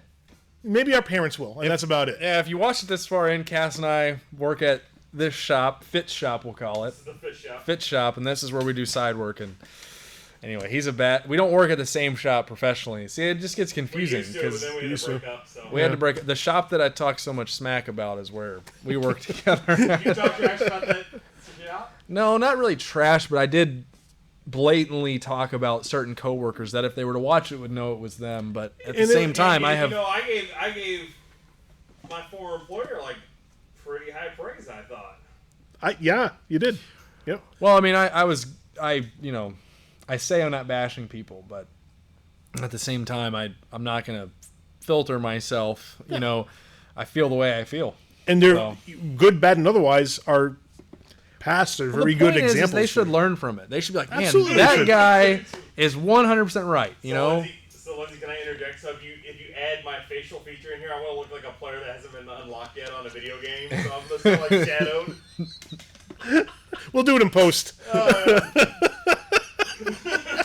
So You almost need to make a wanted poster. I know I totally crashed the video. I'm sorry. It's all right. No, it's okay. It's I mean, fun. It's a good time. It's a party. We're pretty much covered. I think just about everything. We went around the horn on a number. This is good. Like the Horn of Africa, or what are we talking about? Horn? I don't know. I don't know that many. What's the one around South America? You got to go around. I don't know. You go down in the Antarctic and then come back up. Pretty far away. It is pretty far. I don't know. Nowhere. No. Thank God they built the Panama Canal, so you don't have to do that. The aliens did it. No, actually, the Americans did it. Oh, I was thinking of the pyramid triangles.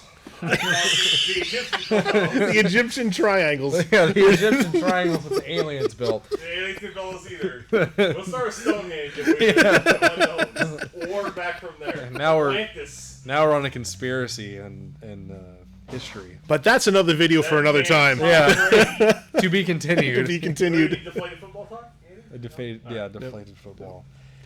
All right, well, let's do the outro and wrap it up. Thank you so much for your time, you're your welcome. expertise, your knowledge, and sharing your experience. Yeah. I hope that the 6 viewers at home appreciate it and learn something. And if they don't, they're just not paying attention. If they're not because there's a lot of good mechanics- material here. If you're not mechanics, you should have turned it off 2 hours ago. Oh yeah, that's fine. Well, we all got through it. Yep. I had a good time. Well, thank you again. I appreciate it. Yeah. And thank you so much for watching. I think we're going to continue to do these ratcheted up series where we have a few other people lined up, including some shop owners, some folks who work on some specialty stuff in their respective industries. One of the best painters and bodymen I know has agreed to do one of these episodes with us. So there's a lot of really cool things to come. So do me a favor, click down here now to subscribe so that you don't miss any of it. And thank you so much for watching. And remember, use a tool.